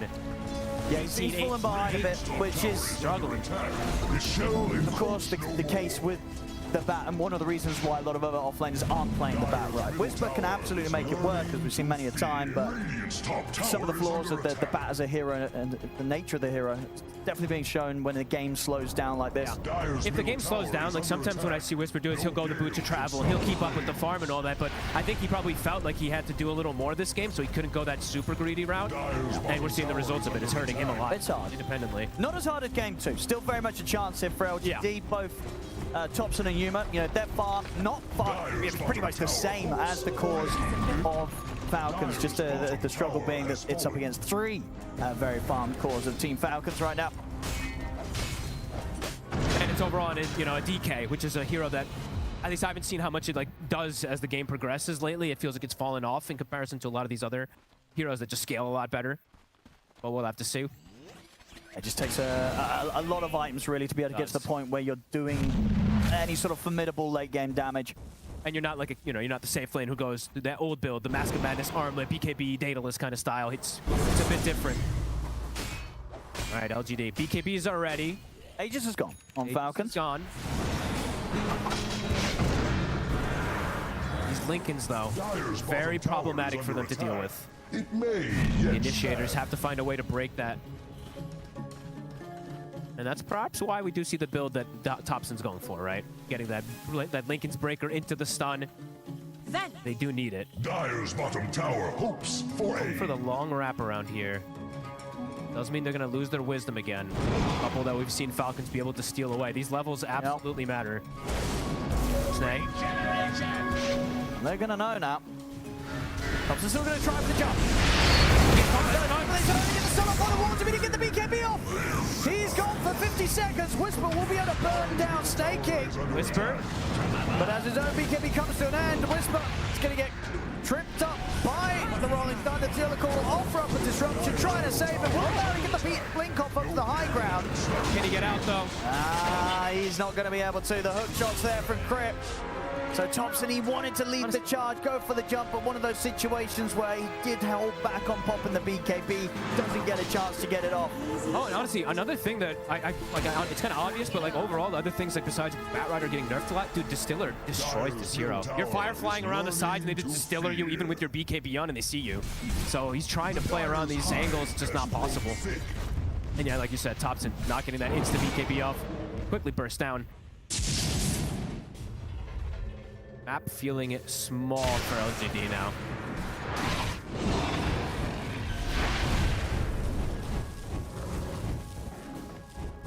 And is falling more and more into the comfortable position they love to be in.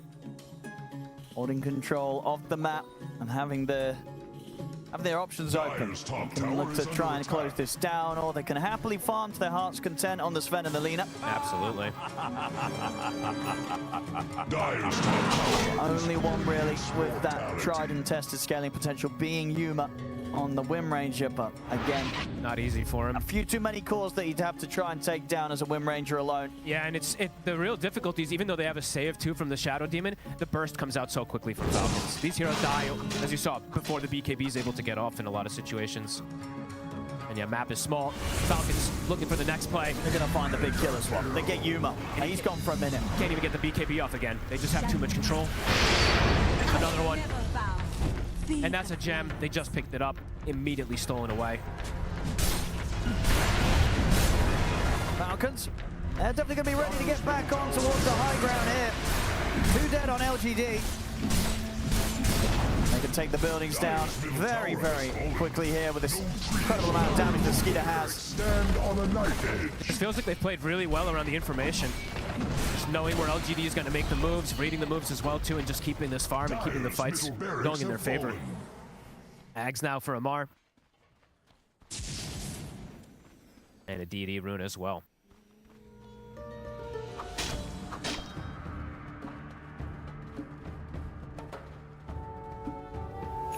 DD.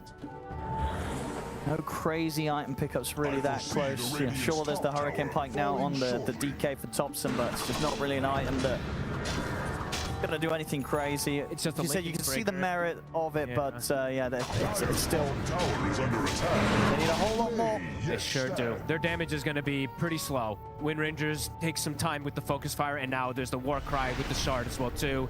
Heroes are getting incredibly tanky. It's a 4,000 HP Sven.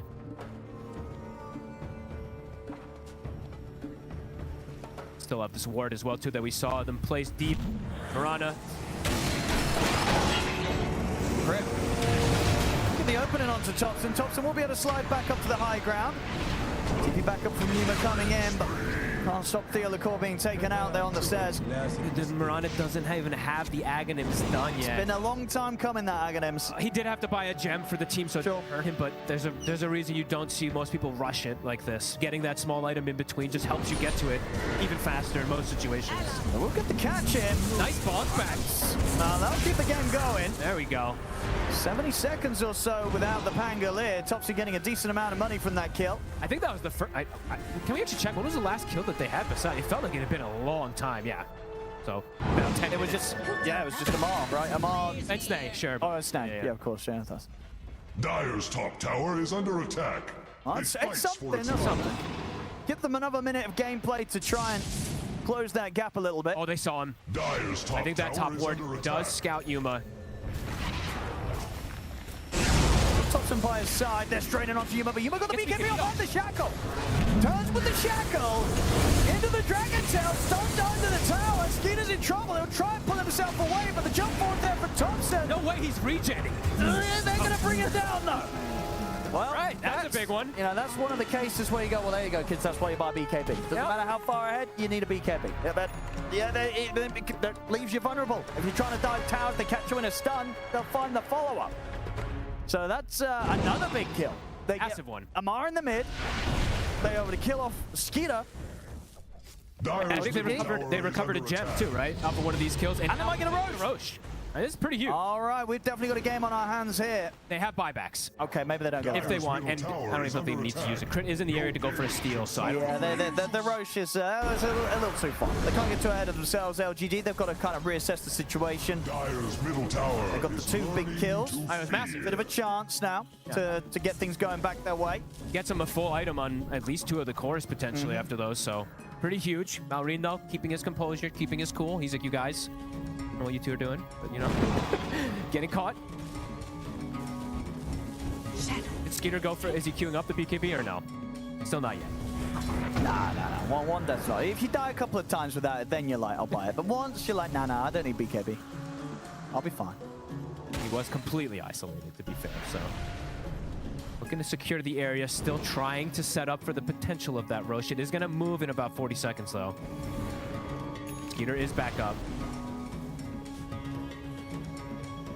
Money to burn. If LGD feel off the back of those plays, they've got some sort of newfound strength to try and tackle a team fight head on. Still did not find that ward from earlier that they had placed behind them. Great. Zoning the area.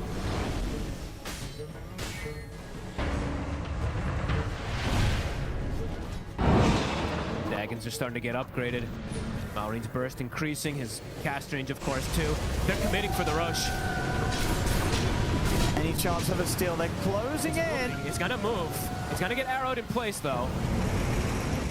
Looking for the fight. He gets jump. Immediately deletes the Shadow Demon. Oh, Theo is in such a dangerous spot there. He's gonna have to buy back. They get the hook shot in. See Yuma try and help out here with the Shadow in return, but they've already lost the Whisper bat. He'll buy back as well. Thompson TPing out. Goes with the beacon. Now she cancels it. Wants to stick around. Okay. Support buybacks coming in. LGD's made the call to try and hold this area. Yuma still has BKB. Trying to find an angle for a jump, but the Lincolns are out. Buybacks used, looking for the Roche. Can they finish it? It is low.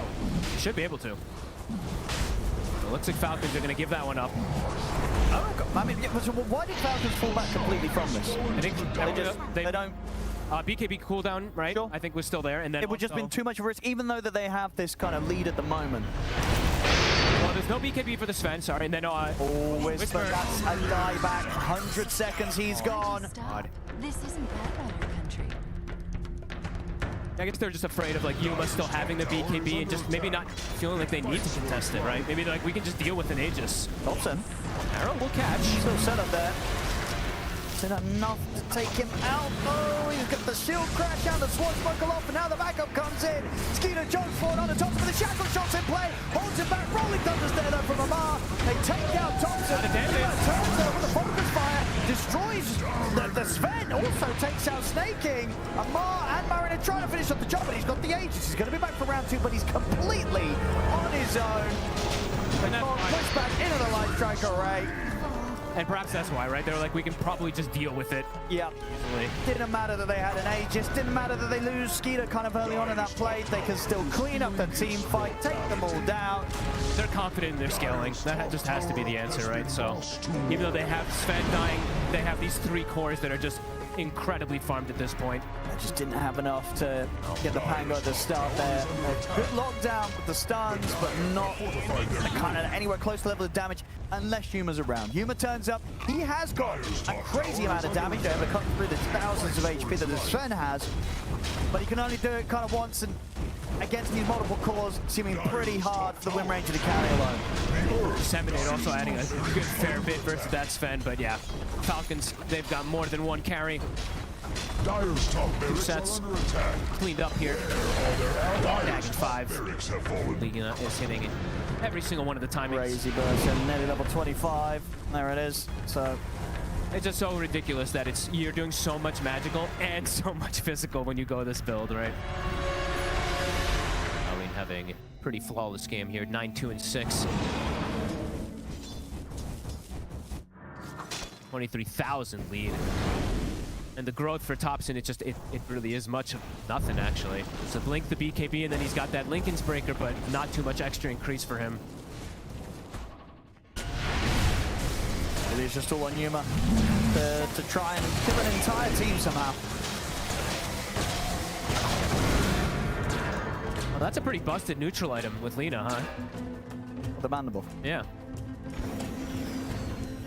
Just like unkillable pretty much, it feels like. As he has been most of this game anyway. Only the 2 deaths so far on Maureen. It's tough because there's so many distractions, right? The Sven comes in, the Pango comes in, they have to use the focus fire on either one of them. Can't really go for it onto the Lina. What is that? That's Shiva's done? Pretty much. He's nearly got the money for the recipe, Thompson. I mean, what's he looking for then? Like a multi-stun kind of angle thing? Because you have the AoE increase on your AoE stun thing, and then you have this other AoE. I don't know. It's kind of some interesting type of build that he's gone for here.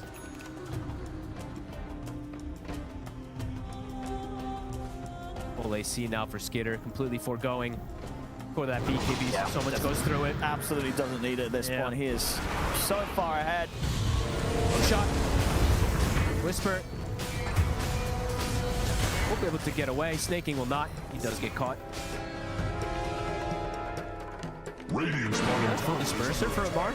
There is little it can do. It is. Oh, wow. Okay, I mean, he is awesome. It's crazy how farmed these two are. Staying ahead of the Sven, staying ahead of the Wind Ranger. Jump onto Amar, but incredibly tanky. Lincoln's protects. Ends up saving his role anyway.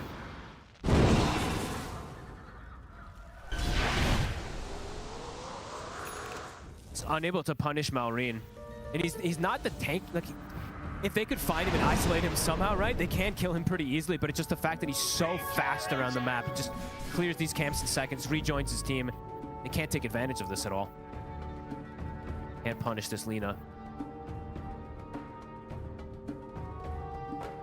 He was expecting something perhaps coming his way, but not going to be the case. Another Lincoln. Yeah, with the Lotus CM also. Snaking picks one up.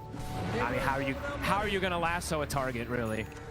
Lasso might get blocked, focus fire might get blocked, your DK stun might get blocked or reflected. It feels like it's still just getting harder for LGD somehow. Falcon's itemization.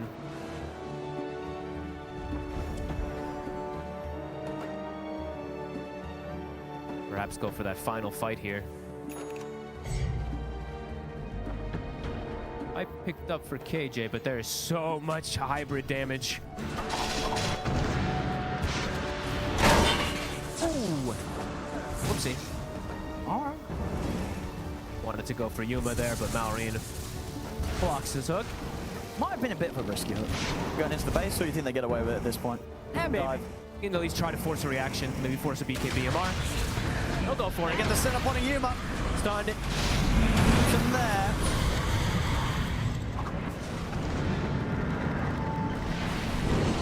As he force reactions, back up reset, they got a DK ult. Whisper looking for a chase forward here, but very deep. You know, this will protect him. OGD still trying to see if they can get something going here. Someone's gonna get onto Yuma. Yuma's in trouble. They burst through him. What a hook from Crit. It hits them both. It went through the Wind Ranger and hit the Bat Rider, and it actually connects on the Wind Ranger when he's bypassing. Dead for 100. Does have buyback on Yuma. Very likely gonna need to use it. Damage just comes too quick from this Lina and Sven. They'll get the lasso. They do. If they got any follow-up, the Shackle's gonna get blocked by the Linkers. He's low to Skinner. He's trying to get out of it, but the focus fire will bring him down. He'll die. Have to use the buyback here, but LGD will be able to hold off on the defense. Push back Falcons, get the double for Yuma. Amar rolls back up. He's thinking about going back over. Roll in, jump forward, looking for Yuma. And another focus. Yeah, he's going to go for the TP out at the end of it. He will get out of this one, but Snake King gets left behind. So a third kill to be found. LGD keep the game going, Maori. Actually gets the kill. Can he get out though? Because Yuma's hot in the chest. My turn. Oh, he might just get another kill. Laguna in 2 seconds. Uh-oh, Yuma's in trouble. Oh my god. He's dead for 2 minutes. All right, Maori makes it look a little easy. They really want to kill him. Buybacks. Do these two have the damage? Doesn't look like it. Maori's getting the backup coming in through these buybacks. He's still alive. Whisper really wants to finish off the kill, but Maori's flying away. Taking 0 damage. He's going to be able to survive. Maureen lives. Thompson's got to run. And Mark kills off Whisper. Thompson turns with another brief fire. He's gone. The tip's coming out. Man. As this game, and very likely the series, looks to be over as there's 3 dead without buybacks. It's only Thompson and Theolacore left. I am Maureen, just the true rock for the team in this game. They buy back everything to make sure that he survives. Closing this one out perhaps now in these next few seconds. Insane how he takes it all. The war cries, the little barriers, little extra things from the pupate. Yeah, that's it. And no way to hold them off the Ancient. As this game is over, the series as well, and indeed I'm very happy that he got to tip back, of course, what after the earlier situation. True, with the tips. fair. He got to have the final tip here, Amar, as Falcons turning up very hot in Game 2. Game 3, a little bit more of a pushback than in Game 2 from LGD, but